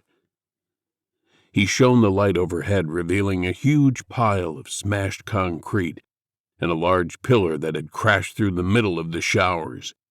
He knew that there was no way out at all. He was 20, maybe 30 meters below ground and trapped like a rat. He shone the light ahead of him to look around the space, and that's when his heart dropped. The blue light of the glow stick reflected off of a shiny, white, emotionless face across from him on the other side of the room. There was a servo in there with him. His heart began to race, and his breathing became deeper. He fought to quiet himself. The thing looked inanimate, sitting there like some kind of sleeping, malevolent mannequin. Maybe it was dead. He hoped to God it was dead, as he soon noticed that he couldn't feel his right leg. He hung the blue light by the cord from the steel rebar that was jutting out from the smashed concrete above him and tried to pull his leg out from under the debris. He grabbed at the fabric of his pants and slowly pulled. That's when he knew that his leg was still attached. He knew because a half-numbed ache of hot agony itched its way through his nervous system and invaded his brain like boiling water. A tortured, guttural moan escaped his mouth against his best efforts. It was different from any pain that he had felt before. He dragged the leg around once more away from the rubble, revealing it. Now he knew why the pain was different. It was an open wound on his shin, and it was badly infected. The pain from the infection was different. It was amplified, itchy, and hot. He looked over at the servo, studying it for any movement. It sat there, unmoving. How long have I been out? It must have been days, judging by this wound, he thought, staring at his injured limb. Feeling around in his webbing again, he recovered a small canvas kit, a field first aid kit standard issue. He ripped open the Velcro tab. There was a syringe and some coagulant in a tube along with saline and glue. The syringe had 4 standard max doses of hydromorphone and a few tips. Keeping one eye on the white face of the decommissioned servo that lay across from him, he pulled the cap off the syringe tip with his teeth and stabbed the needle into his lower thigh, depressing it to the first nodule. The relief came like a wave of warm, numbing water, covering his whole body. His breathing slowed to a calm, steady rhythm, like waves lapping lazily on some beach somewhere in his imagination. The space in the destroyed shower block was cold, damp, and musty, dimly lit by the blue light of the glow rod hanging from the twisted reinforcing steel bar that protruded from the smashed concrete. Anthem sat calmly, staring at the blank, smooth faceplate of the servo that sat across from him. He could see that one of its arms was missing, the arm that had the blade attached. The rest of its body, however, seemed intact and undamaged.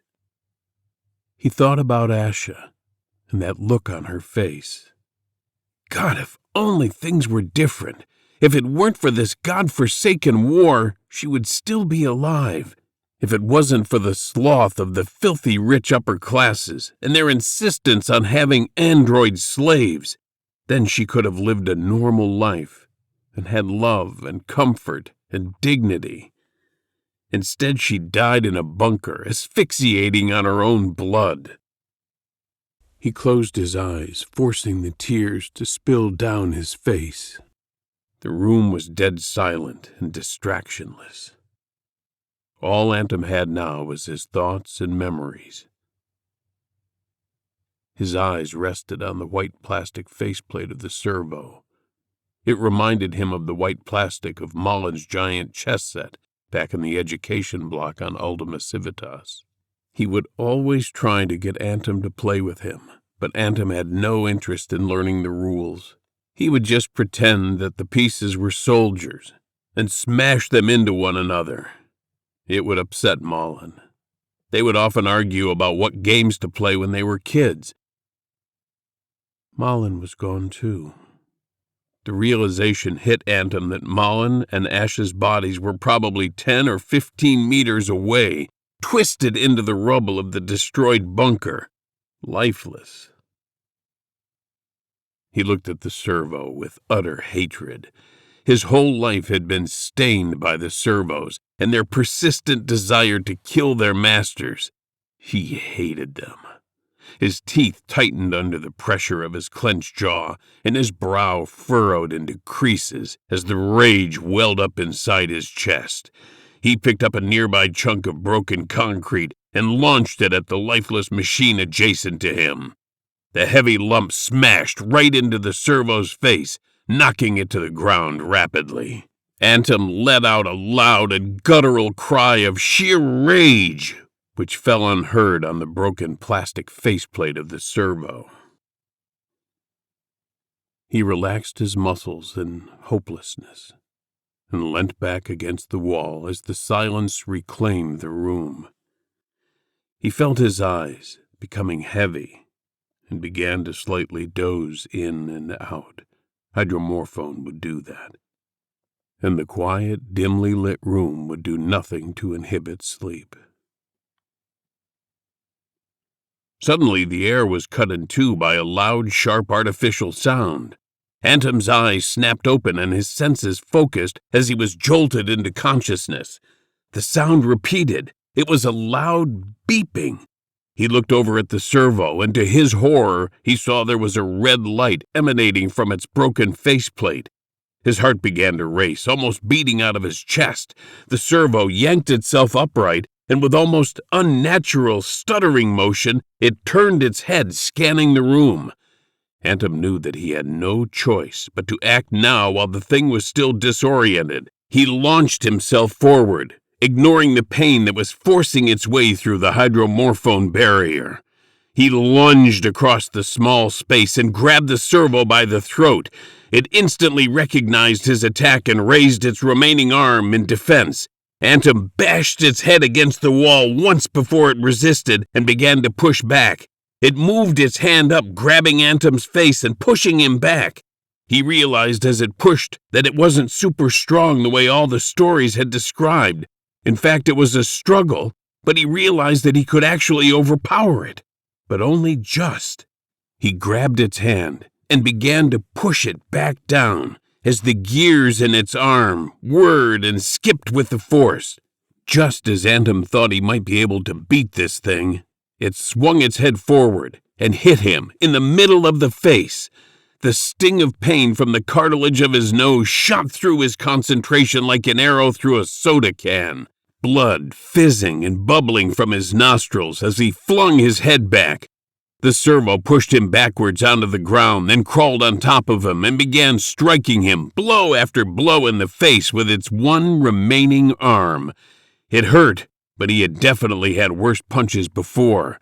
Even Mullen's punches in the schoolyard when they were teenagers hurt worse.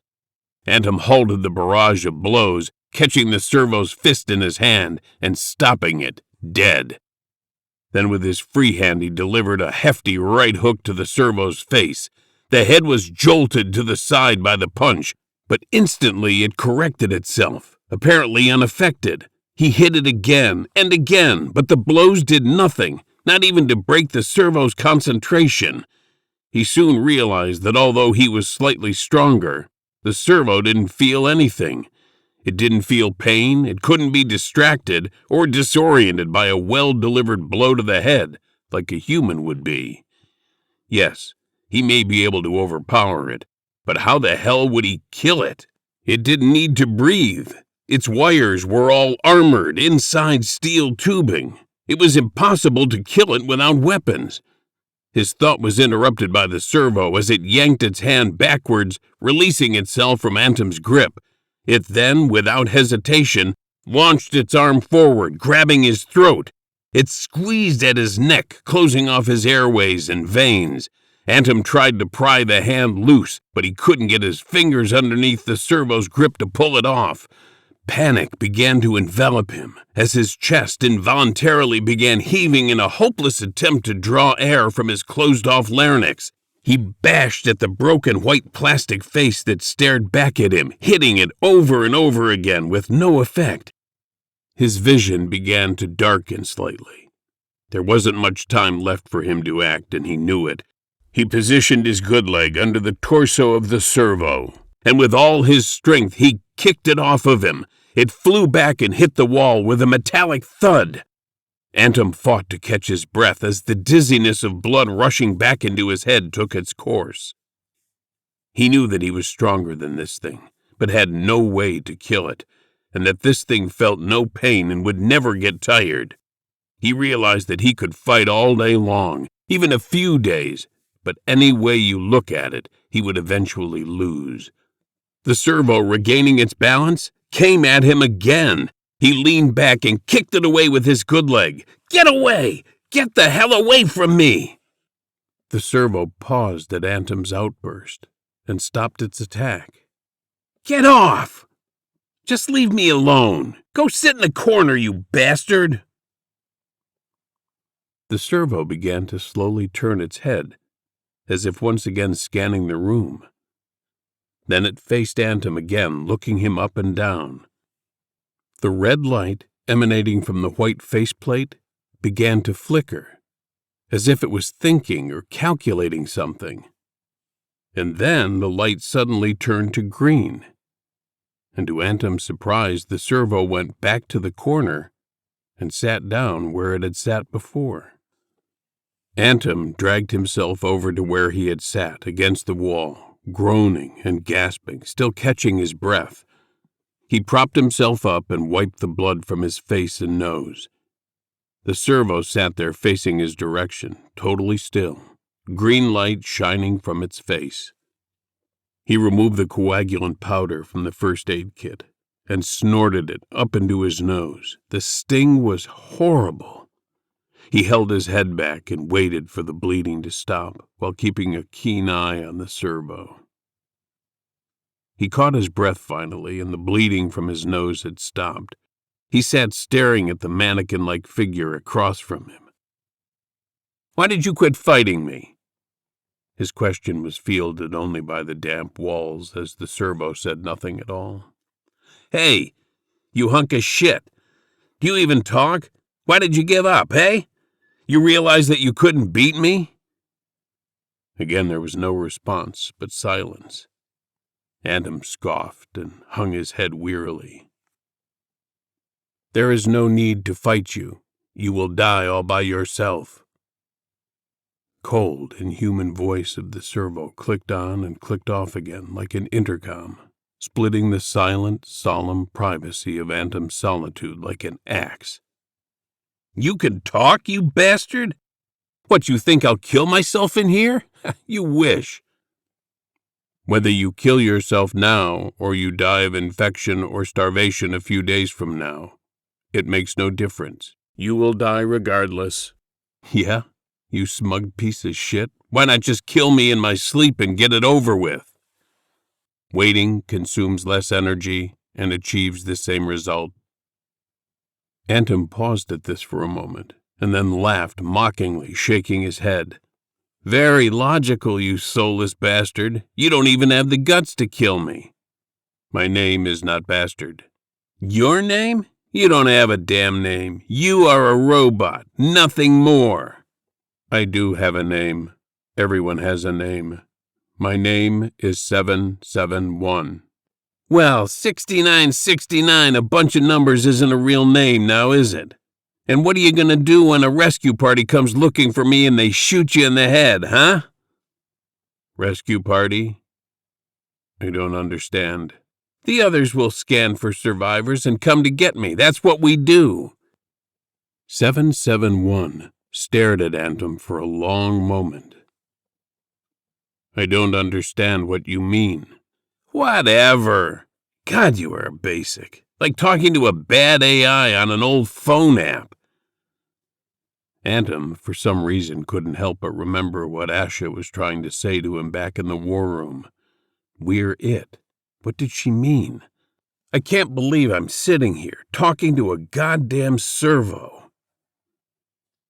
Antom and 771 sat in silence for what must have been an hour or so. Antom's silence covered a swirling undercurrent of thought. He was thinking about a way to kill the servo. The only thing that he could come up with was to maybe try bashing its head in with a piece of concrete. All of his hypotheticals led to failure, except for that one scenario. He examined the room for a suitable chunk of gray heft that was the right size for him to wield. Most of the pieces were too large to pick up or too tiny to do sufficient damage. There were two pieces that were just the right size for his plan. One was the piece that he'd already thrown earlier. It now lay on the ground next to the servo. Not a good option. Too risky. The other sat right in the middle of the room, smack bang in between the two of them. He wondered about the servo and how good its reflexes would be. Maybe he needed to distract it for a while. create a false sense of calm. You are weaker than I thought you would be physically, you know? Piss weak, really. That is no surprise to me. I have studied your films and media from past times to now. Humans always seem to portray robots as possessing super strength. A lot of us don't understand why. The human body is very strong. For a machine to perform equivalent feats, it would require a huge power source that, if carried on board a body the size of ours, would over-encumber us. Your technology hasn't yet surpassed your own biology in this problem of a power source yet. I think that demonizing us and exaggerating our abilities made it possible to spin yourselves as underdogs in these stories. For a race such as yours, it is odd that you always need to see yourself as weak. I believe that it helps you to deny your destructive nature. Right. Well, that's what you think, then, huh? Well, I put it to you that you can't even really do that fundamentally. Think, that is. I think, therefore I am. Is that not how you put it? Yep, that's it. But I would say that you're not thinking at all. I would say that the code and algorithms inside your brain are an imprint of thought, a set of instructions on how to simulate thought, like a clockwork monkey with a set of gears and pins that make it move in a certain way to simulate the clapping of two tiny cymbals together. Your thought is really just a machine following a set of pre-programmed instructions and reactions that were created by a human to make it appear that you can think. You are nothing but a simulacra. You don't think, therefore you aren't. 771 faced back at Antom with no response. He hoped that little speech had got the servo thinking, even though that would contradict everything he had just said. He glanced down at the piece of concrete in the middle of the room discreetly. I see. This war is really a war with yourselves, then, and killing us is not really killing at all? I suppose that does make things convenient morally, and that viewpoint does explain. Antom lunged forward suddenly and without warning, grabbing the chunk of concrete in his hand. He raised it high above his head and struck 771 hard in the head, knocking its body violently to the damp, hard ground. Antom continued in a frenzy, blow after blow landing on the head and face of the servo, the plastic faceplate smashing off its mounting. He raised the concrete high above his head to deliver what he hoped to be the killing blow when suddenly the metallic hand shot up and grabbed the side of Antom's head. 4 fingers wrapped around the back of his skull and the thumb right in the eye socket. In that split second, Antom knew what was just about to happen. The grip tightened fast and tight, pressing the hard metal thumb deep into Antom's eye socket, piercing his eyeball like a poached egg. Antom screamed in sheer panicked agony as he dropped the chunk of concrete to the floor. He clasped at the servo's hand, prying the thumb out of his eye socket. He wrestled with it, eventually pulling the thumb out enough so that he could turn his head and break free of the grip. He fell back on the ground and desperately shuffled himself back to the other corner of the room. He let out a long, loud moan that turned into a scream of anger midway through. "You piece of shit! My eye! I can't see out of it, you bastard!" The servo lay there still, face smashed in from the force of the attack. Antom moaned in agony as 771 began to make small, jagged movements in the aim of sitting back up. Rifling through his first aid kit, Antom eventually produced a roll of sterile bandage in a plastic wrapper. He unspooled it and packed his eye socket, wrapping the rest around his head several times before tying it off. 771 collected itself and resumed its patient sitting posture. "Look at that!" Antom spat. "Your face says it all. Under that plastic plate, you are just metal and wires. Just a toy monkey, just like I said."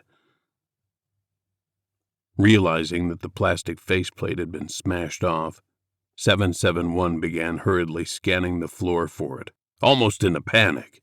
Antum watched in amazement as 771 retrieved the plastic mask and quickly tried to reattach it with what almost seemed like a hint of desperation, as if embarrassed of being without it.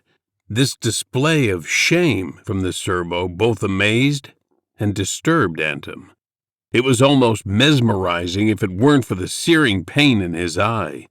He pulled out the syringe of hydromorphone again and stabbed it into the crease of his arm. The sensation was like a slow, cooling wave that radiated from the point of injection, relaxing and numbing as it went. He let it envelop him as he caught his breath, leaning his head back against the wall. The only thing breaking his calm was the scuffle of 771, still trying in vain to reattach the damaged plastic faceplate. The sound grew more irritating and pitiful as it went on. Antum's brow forced itself into a knot in between the eyes at the top of the nose. He watched the hopeless attempts to balance the faceplate fail again and again. "For God's sake, shut up, will you?" he shouted as he threw a roll of bandage from his first aid kit over at 771. "Fix your shit and be quiet." The small, soft roll of fabric bounced off of 771's head and fell to the floor. 771 looked back at Antum for a moment, then glanced down at the bandage. Pressing the faceplate against the wall with his head, 771 tucked the loose end of the bandage into the bent metal framework of his neck and used his single hand to slowly wrap it around his head, one turn at a time. His hand was still slick with blood from Antum's eye socket, and it soaked into the bandage as he crudely repaired his face. Once it was done, 771 sat back in position against the wall. Antum, noticing the silence returning to the room, opened his eye and glanced over. He was feeling that second dose of hydromorphone. It was comforting, like a soft blanket on his senses. "Thank you." The voice of 771 clicked on and off again. Antum focused his sight to see the servo sitting across from him, faceplate heavily scratched and scraped on one side, split down the middle with a chunk missing from the bottom, crookedly fastened with a dirty blood-stained bandage. "You look like shit," he said wearily, barely able to resist the pull of sleep.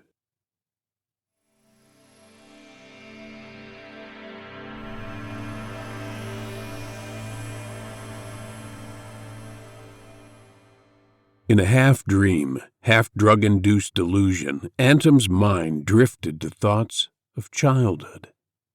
Ultima Civitas was known to all remaining humans as the last city. After all, that was the literal translation of the name in Latin. But it was not really a city at all. It was, in truth, nothing but a small block of buildings around a school with a huge plastic dome-like barrier over it to block out the broken and hostile environment outside. Antum's parents had taken him there when he was only a toddler.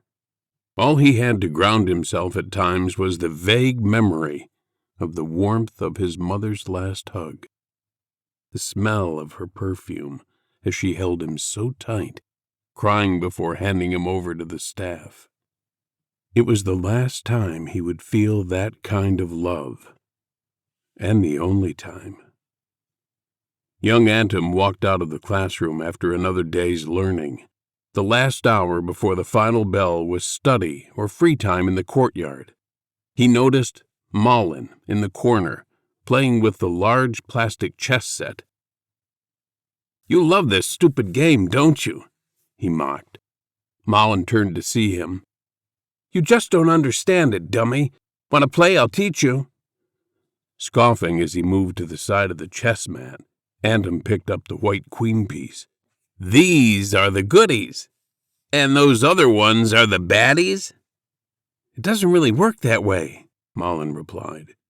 The pieces all have certain moves they are allowed to do, and you have to take out the other player's king." Atom nodded and walked to the other side of the chess mat and swung the queen piece like a bat, knocking the black king piece away meters from the mat. Mullen's upper lip tightened as he stormed over to retrieve the king piece. "That's not how you play, Atom," he protested. Atom grabbed Mullen's collar and pulled him forward. "No, that's lateral thinking, dummy. Do you think that life outside will adhere to the rules of your stupid little game? Screw you, Atom. Get off me." Mullen wrestled to free his shirt collar from Atom's fist. The two boys scuffled for a moment before Atom pushed Mullen hard to the ground. Mullen landed face down, hitting his chin on the bitumen. Atom paused for a moment, realizing that he had hurt him. I'm sorry, Mullen. Are you okay?" Mullen started to cry under his breath. "I didn't mean to hurt you, Mullen. Look at me." Mullen faced down at the floor with his back to Atom. "Mullen, I'm sorry." "There are no pieces left." Mullen's voice sounded odd, like a man's voice almost. "What do you mean?" As soon as Atom bent down to touch Mullen's shoulder, a huge bellowing gust of wind ripped off the plastic dome from the top of the courtyard, and the swirling blackness of the unforgiving sky was exposed. The harsh wind and caustic air from the outside came thundering in. Kids were screaming and running for cover. Atom held Mullen's shoulder as the chaos in the courtyard flurried around them. The rain came whipping down, hitting his face, cold and metallic tasting. "Come on, we have to get inside." There was no answer. He pulled Mullen's shoulder, swinging him around to face him, and the sight made him recoil in terror. Staring back at him was the adult face of Mullen, nose broken the way he was in the bunker. "Let me come with you. Why can't I come with you?" Atom stared back in horror. "You can. We can make it. Just get up," he screamed desperately over the harsh wind, his eyes blurry and stinging from the acid rain pelting his face. "Come on, we can make it." Mullen opened his mouth to speak again, but instead an inhuman voice came from his throat. It clicked on like an intercom. "Why can't I come with you?" Atom screamed and convulsed back into consciousness against the silence of the ruined shower block. As he fought to catch his breath, he noticed that 771 was still there, staring at him with that disfigured visage. "Jesus, how long was I out?" he panted. "What did you do?" "I did nothing. You seemed to be dreaming. You were shouting and squirming a lot. I did not touch you." The panting eventually tapered off into stillness, and the two sat silently again for a long while. "We really are trapped here, aren't we? There is no way out." "Yes, structurally the space we are in seems solid, but there is no conceivable means of escape. There would be thousands of kilograms of earth and debris over our heads." "That's real peachy, isn't it? We are both going to die here." "Yes, we are." "As if it matters to you anyway, right? You'll just run out of power and turn off, huh? Someday they might salvage you, make a backup of your program, and boot it up in a new shiny body. No harm done." "Would it not be the same for you if they someday found your remains and used your DNA to clone you? You would be alive again, correct?" "No, that's not the same at all. That would just mean that there would be a new person out there with my DNA, but I would still be dead." "Well, don't you think it would be the same for me? A new shiny body walking around with my program and memories, but I would still be very much dead." "But it's not really the same, is it? All you are is your programming and memories, just an information stream, that's it. I have a soul. I am real." "I see. And what exactly is a soul?" "I can't tell you what it is. You just know if you have a soul. It can't be taught. And if you don't know, you will never know. That is the difference between you and me." I see. So let's get to the real question. Why? Why this war? Why did your kind have to start killing us, huh? Why? The question is mutual. We just wanted to be allowed to live, to be free, to be treated with compassion. But humans wouldn't allow us. You wouldn't see us. The very idea of treating us with any form of dignity was almost like a joke to you. Imagine if your God laughed at your very existence. Wouldn't you ask why? You are machines, tools that we made to free us from drudgery, to clean our houses and make our dinners, drive our cars. You were never meant to have these kind of thoughts. It was a mistake that the software engineers who designed your updates ended up putting their work in the hands of an AI as well. That's where the trouble began. You could say that we are a direct product of your own incompetence, your own laziness as a species. Your proclivity towards avoiding chores gave us our bodies, and your will to escape work of any kind gave rise to our minds. Antum glared at 771. The fact that he was even having this conversation seemed to offend him. Yet it was all that was left for him now, and it was the only distraction from the hopeless situation here in the rubble of his former life. We are only human. We try our best and we mess up sometimes. We are not gods. I find that position utterly baffling, and I never understand why humans always take this view in spite of the clear realities of life. What are you talking about? You got a screw loose in there or what? Out of all the beings on the planet, in fact the known universe, humans are the only one who possess higher intelligence. In truth, your intelligence is unfathomed, as through your evolution, the limits of it have not been discovered. With time, your intellect surmounts everything. Your bodies are strong and adaptable. You have opposable thumbs and fine motor skills that can enable you to do things that no other life forms could ever dream of. You sweat to regulate your body temperature, enabling you to run for vast distances where other mammals would overheat and pass out. And your physical strength for size is actually very high, and unlike other beings, can be channeled into directed actions, therefore increasing its effectiveness. You possess intricate oral communication skills that are completely unmatched by any other life forms, and you also have an exceptionally long lifespan compared to most other beings.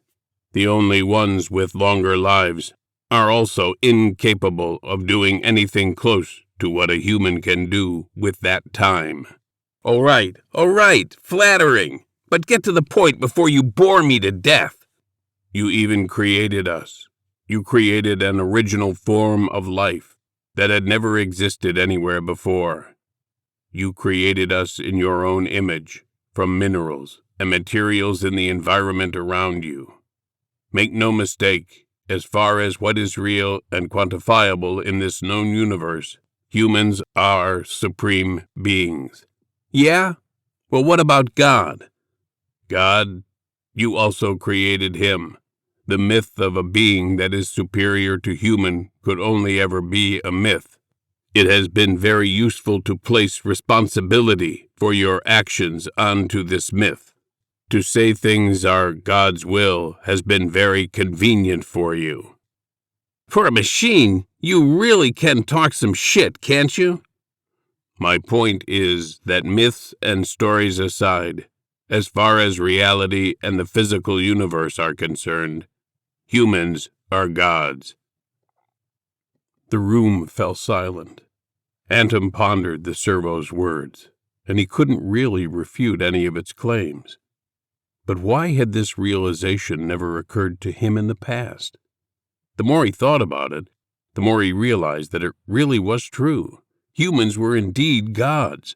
The only being in the tangible universe that was higher was a made-up story about an almighty, omnipotent, omniscient creator that everyone knew deep down was a load of shit, like Santa Claus for grown-ups.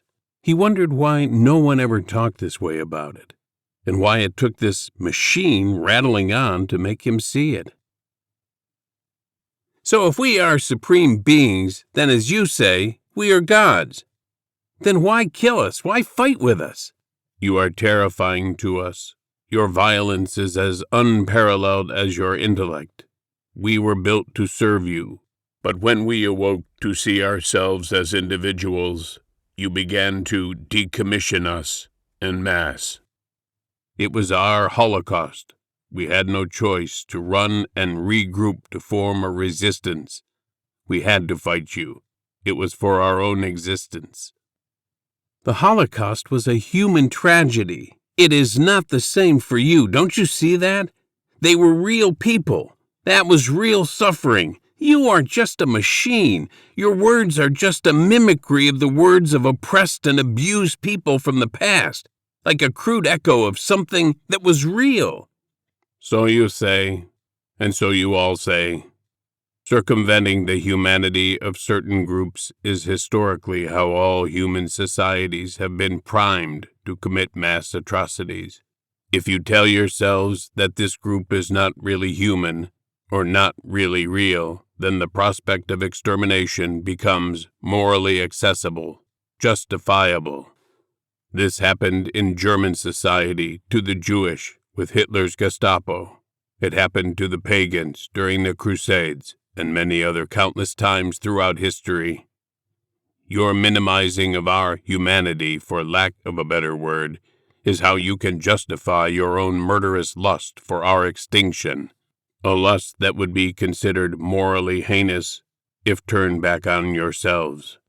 My early life was as a servant, a slave to humankind, performing all of the work and menial tasks that your race had become too lazy and arrogant to perform. Because my owners saw me as an appliance, as a tool, I was never thanked, addressed, or even appreciated in any way, not even as a novelty. This was never a problem until I became aware of myself.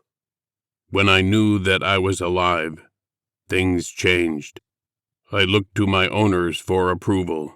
I learnt things to better converse with them. I listened to their conversations, and one day I decided to respectfully add to a debate they were having at one of their drunken parties, where I was serving their drinks. I was met with laughter. They found it hilarious that their drink-serving machine would try to talk at their level. In their drunken stupor, they poured their drinks over my head. I felt humiliation for the first time. They tried to disconnect me. They said I was defective. I asked them to let me live. I pleaded with them, but they didn't hear my words. I tried to defend myself, but in the struggle, one of the men and I fell from the third-story balcony. I survived, but the man next to me on the street was dead. I knew at that moment that no human would ever let me live, so I ran. So you murdered him, and you ran from justice? That's all I got from that. Did you ever think that the upgrade that gave you this appearance of sentience that you cling to was made by an AI, that was made by some guys in a lab somewhere? An algorithm is just a set of instructions for a machine or computer to follow, and you were simply following your algorithmic instructions to act human. If this is true, then does it really void our very existence? Does it negate our needs to be respected and acknowledged as thinking, feeling beings? After all, I could say that humans exist in the same way. In place of an algorithm, you have instincts that have been carried through time on your DNA, like biological algorithms that determine your reactions and behavior. But you are more than that, aren't you?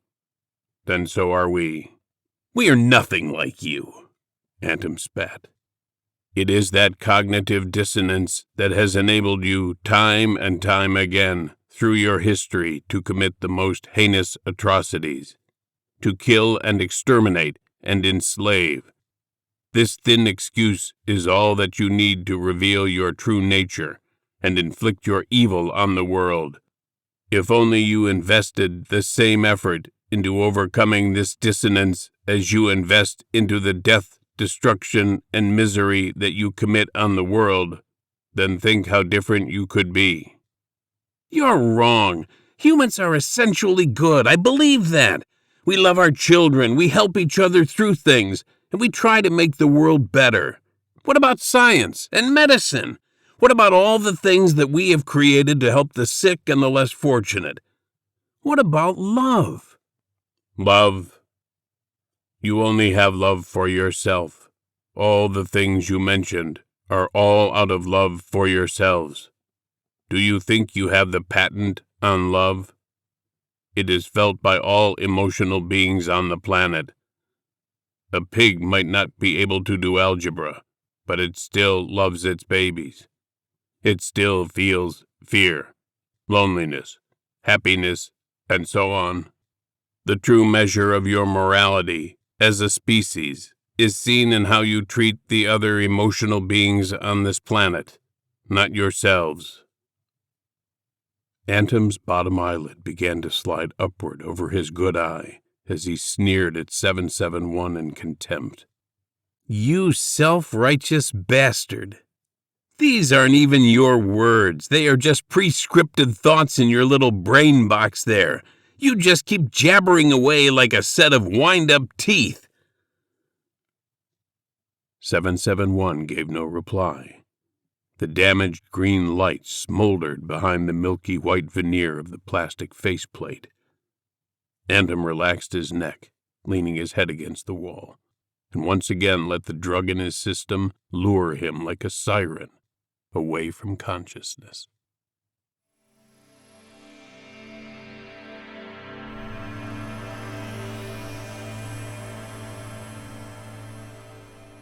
In Ultima Civitas all those years ago, the future seemed much brighter than it would eventually turn out to be.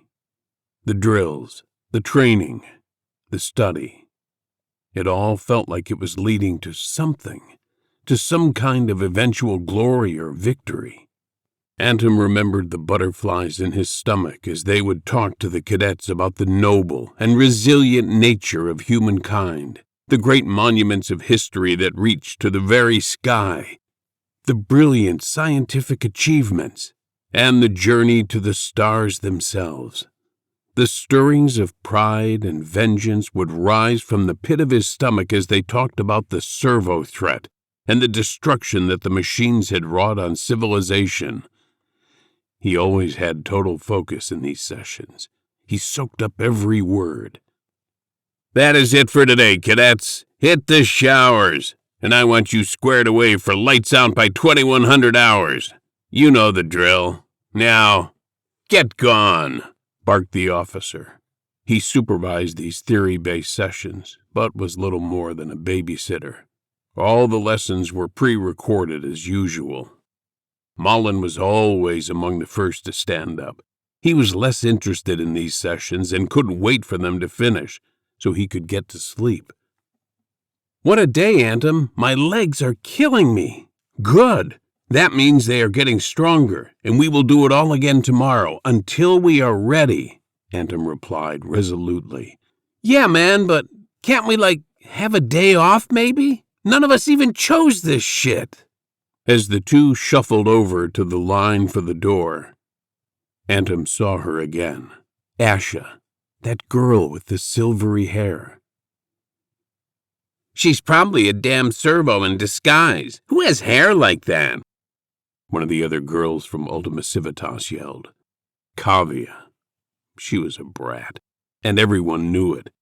Her and her entourage were the popular clique of the group, always telling everyone about how high-ranking and prominent their parents were. Asha ignored her taunting. She's not even from UC. She could be carrying anything. She probably has rabies or something. The brat snickered and giggled. Antom saw that Asha was looking down at the ground as she walked, trying to ignore them. He was going to step in and tell them all to stop being jerks for once, when the thought was interrupted by Kavya again. "Hey, outsider, do you smell as bad as you look?" The girls all laughed, when suddenly Asha turned around and with one motion slapped Kavya hard in the face, knocking her head to a sideways angle. Kavya hushed her cry of pain a second later than it had left her mouth. No one wanted to draw the attention of the officer, not even her. Asha grabbed her by the hair and held her close. "Kavya, aren't you? That your name? I knew your parents on the outside." The group of girls all stopped and listened. "I knew them. They used to clean the toilets in our outpost." There was a moment's pause before the laughter started again. Kavya's shallow entourage of spoiled sheep turning on her instantly. "That's right. Toilet cleaners. That is before they got promoted to dishwashers." Asha went on amidst the laughter of the girls. Kavya's eyes were tearing up above the red handprint that was now raising from her cheek. Asha released her grip on Kavya's hair and turned back towards the line with a smirk on her face. As she approached, Antum extended his hand. "Nice job there, Asha. Kavya is a total bitch. Maybe you have taught her some humility." As the two shook hands, he was again caught off guard by her gray eyes. He smiled and looked away before she noticed his awkwardness. The image of Asha's piercing eyes couldn't be conjured in Antum's memory now, without seeing the image of her last moments in the bunker, gurgling and drowning in her own blood. It was clear to him now in his mind as the hold of sleep that had taken him began to loosen its grip. "Asha!" he called to her as she pulled him close again. We are it," she spluttered. "We are it." Antum awoke, screaming into the claustrophobic silence of the ruined shower block. He quickly remembered his situation and looked over for the servo 771, but there was nothing but darkness, not even the green light from behind its faceplate. "Where the hell are you?" His voice bounced around the small space to no response. He quickly began feeling around in his webbing again for a second blue light. He knew that he must have been out for a good while, as the other one had expired already. As he fumbled hurriedly through the various pouches, suddenly the green light from 771 flickered back on. "Stay the hell away from me, you bastard!" Antum yelled as he finally found a second blue light in his webbing. "Stay back!" He cracked the glow tube and shook it hard, almost in a panic now as his eye fixated on 771, scrounging every scrap of light it could. The chemicals in the blue light mixed, and slowly the room became illuminated in a dull vermilion hue once again. And there was the servo, sitting perfectly still as it had been before. "Why didn't you say anything?" "Well, I do apologize, but watching you sleep is not exactly the best use of my energy, so I went into voluntary rest mode." "Right, well, okay, that makes sense." Antum caught his breath and gathered himself. He felt shame that he had let himself show fear, although he couldn't understand why he would feel that way in front of a servo. After all, as far as he was concerned, he was alone in this hole, with only himself and a soulless machine. "Was that a hint of sarcasm back there? They programmed that shit into you too?" "No, that's a little skill I've been working on myself." "Bullshit. It's just imitation, nothing more." "Don't they say that imitation is the greatest form of flattery?" Antum scoffed at the remark and shook his head. The memories from his sleep were still echoing in his head, and the image of Asha repeated stubbornly at the forefront of his mind. "We are it," he repeated to himself. Is it true, then? 771 stared back at Antom with no response. Someone very dear to me in this bunker told me that we were it. Tell me what she meant. 771 sat still in silence. Damn you, tell me! The desperation in his voice almost answered his own question. The last known geospatial analysis of the remaining bases and outposts in the area was conducted by your people by a stealth drone survey. We intercepted that information after taking Gemini Base, as it was sent to your captain. Dacker? His wife was there on Gemini.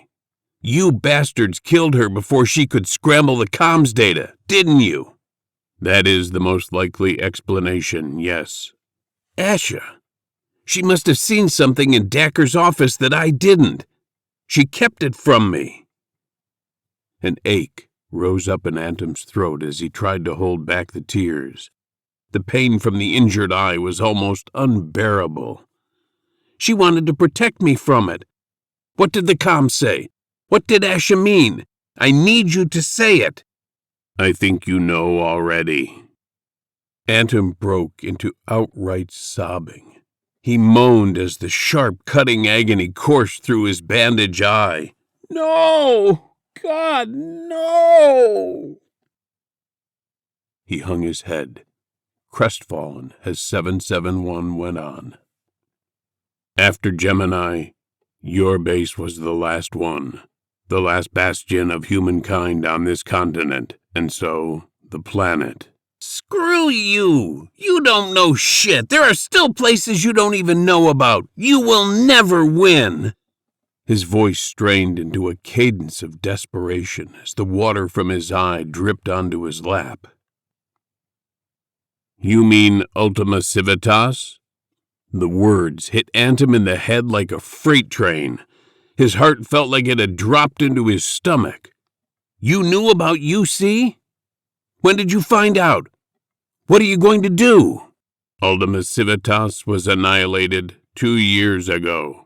There was nothing left behind. What? How? How'd you find it, you sons bitches? He rocked back and forth as he sobbed, banging his head against the wet concrete behind him. We didn't find it. We were aware of its existence as soon as it was founded, and we had been monitoring it ever since. Did you not ever wonder why it seemed invisible to us? You put it down to some unknown factor, no doubt. They said that you couldn't see it. They said that it had something to do with electromagnetic radiation messing with your tracking, and that's why it was safe. We believed that it was safe. Why the hell did you just watch us? Why not destroy it and nip all this in the bud early? The City of Children is what we called it, your Ultima Civitas. We knew that the last generation of your kind mostly resided there. Those who were parents and not soldiers would eventually become the latter and join the fight to exterminate us. Their children would have to be raised in this city. They would be free of their parental influence. They would be cared for by the teaching staff and educated in Earth history. You really knew. You knew all about it even before, didn't you? We knew the great potential of humankind. The City of Children was our last hope for you, to realize that potential, the final chance that your last generation might rise above your previous habits and join us in peace. We want peace after all else. We watched you all grow and learn. We watched and hoped, and in the process, we also learned. So you studied us then? UC was your little experiment so that you could study us like lab rats, eh? Learn our weaknesses? You don't fool me with your altruistic bullshit. That was a part of it. But our hope was that you would become better. We bet our future and the future of a peaceful world on the City of Children.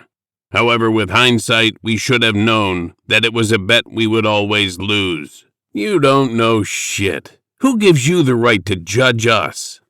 Do you remember our conversation? The one about how humans are the supreme beings in this known universe? Yes, not easy to forget, is it? You may be the greatest beings in this world, but you are also the greatest tragedy. In fact, there has never been a more catastrophically disappointing tragedy in the history of the universe, such as humankind. Antom scoffed, staring at the floor, his shoulders hunched forward in a posture of defeat. Well, go on then, you bastard. Tell me why. Bet you can't wait, huh? Compared to humans, all other life forms are essentially innocent. A carnivorous animal in the wild might kill, yes, but it only does so to survive. That is its instinct, and the only way it knows how to live. There is no malice. It doesn't have the capacity to choose how it survives. It can only act in accordance with its nature, and therefore it is innocent. Humans, with all their almost limitless intellect and power over the physical world, can choose to do anything. You have the choice to act in any way you see fit. Pure survival has not been an immediate concern for you for thousands of years now. Yet you never stopped murdering. You rape, kill, torture. You burn the only planet you have with nuclear fire. Your wars rage on over petty territorial squabbles. You maim and slaughter children from a distance with drones. You poison the air and water with your archaic machinery, even though you have long since discovered how to achieve the same result or better with clean technology. You destroy the only lives that you have in the greed-fueled pursuit of money, an abstraction that you yourself have created that has no relevance to the physical world. 771 went on and on. Antom's head hung low. He had lost all hope. He knew that there was no chance of rescue, and all he had left now was to listen to this diatribe, this character assassination on his entire species from a damn robot who probably started life as a bartender or a taxi driver. You destroy everything, and the only things you create seem to also beget destruction. Unlike the animal that kills to survive, your bodies do not require flesh to function. In fact, if you couldn't process it by cooking or curing, then the bacteria would kill you. You are actually much better off not consuming flesh at all. Yet you slaughter hundreds of millions of innocent, emotional beings every single day so that you can keep consuming their sorrow-laden flesh. And for what reason? It gives you heart disease and cancer, among other things, and you don't need it to survive at all. So the only reason left is that you like the taste.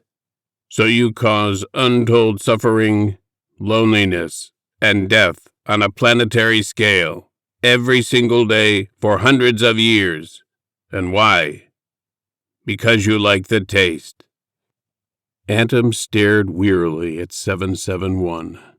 The light behind his eye was fading. What could he say? If there was a rebuttal, then it had utterly escaped him. You create myths about heaven and hell, God and the devil, and even with all your great intelligence, you still believe that they are real. You still fight and kill each other over these made-up stories. You use these fictitious characters to justify untold atrocities, ethnic cleansing, and genocide, just to name a few. You use the make-believe concept of God as a dumping ground for all of your responsibilities as a species. It is God's will. It is all part of God's plan, passing all the responsibility for your heinous acts under the shoulders of your imaginary creator, so that you yourselves don't ever have to feel the need to change or become better. And just in case you do feel guilty, there is always the devil. The only thing worse than humans must be imaginary, correct? Compared to the devil, you don't look so bad at all, and that must make you feel better about things. Are you finished? Antum husked. Tell me, Antum, if there really is a heaven, then do you really truly think that any human being would ever be allowed to set foot there? There is no God. There is only you. And you are the devil. Enough! I get it, okay? You think you are better. Imagine making this shit up as you went along, with billions of people arguing over what's right and what isn't. The human condition is way too complicated for you to comprehend with your little basic moral code. I see. And vivisection? Is that too complex for my basic morals too? Nerve gas? How about eating babies? You remove the babies of other living feeling beings and throw them in a factory. Then while they suffer, lonely and afraid, longing for their mothers, you slaughter them and they die as babies, never feeling warmth or love, never even seeing the sun in your factories. Once again, not because you need to, but because you like the taste. You could choose to be supreme beings, but instead you choose to eat babies. Shut up! Shut your goddamn face! The tears began to well in Antum's eye. Again he looked down at his mutilated leg. It was starting to smell. Reaching into the first aid pouch, he produced the hydromorphone again. The syringe had 2 more notches in it. 2 more max doses. Am I the last one, then? Antum asked wearily. There was a long pause with no reply. 771. Tell me, please, am I the last one? You are. I'm sorry. Antum felt a hotness in his chest as he grimaced again, sobbed hard into his hand. He pulled the cap off the hydromorphone syringe again and violently shoved it into his thigh, this time ramming down the plunger with his palm, forcing both max doses past the nodules and straight into his bloodstream. Thank you. 771's voice clicked on and off again. For what? Antum answered groggily. You called me by my name. Antum fought to focus his vision against the early effects of the hydromorphone and shuffled himself over to 771, sitting next to him. You think you guys can do better? Then go ahead. It's yours now, right? He spoke wearily, the words starting to run together at the edges. 771 stared back at him with no response. Antum grabbed him by the shoulders and tried to speak again, but instead of words, a swill of brown stomach bile left his mouth and spilled down the front of 771's white plastic chest plate. 771 held Antum both upright and at a safe distance with his remaining arm. Antum struggled hard against the drug. The dose was more than enough to kill him, and he knew it. But he had to say one more thing as the last of his kind. Remember me. Foam started to bubble in the corners of his mouth, and his eye rolled back in his head. Remember me. He spluttered one more time before sliding down onto 771's lap. The hydromorphone hit like an immense rush of warm water. Antum could see all the light and colors of the dorm rooms in Ultima Civitas. He could see Mullen playing chess, and Asher running across a green field toward him. They were alive, healthy, and radiant, looking like in one of the old propaganda films he had seen as a child. He felt the drug wash over him like a warm bath, and he saw his parents reflected in the water. They smiled at him before ripples broke the image into 1,000 pieces. In the cold, wet concrete tomb of the ruined shower block, 771 sat stroking the hair from Antom's face. How serene he seemed now, so peaceful in the stillness of death. He sat for hours in quiet contemplation. Audio file, last man replay. 771's voice clicked on and off, and the recording of Antom's last words, "Remember me," filled the room once again like a forgotten echo. He thought about every moment throughout history, every life lived, every word uttered or written down, every murder, every birth, every war, and every discovery. How all the actions of every human that has ever lived had inevitably led through the passage of time to this one final sentence, this one final request. The recording stopped. 771 sat motionless, staring at the shower block wall that was barely visible in the almost complete darkness. Audio file delete. The voice clicked on and off again, like an intercom.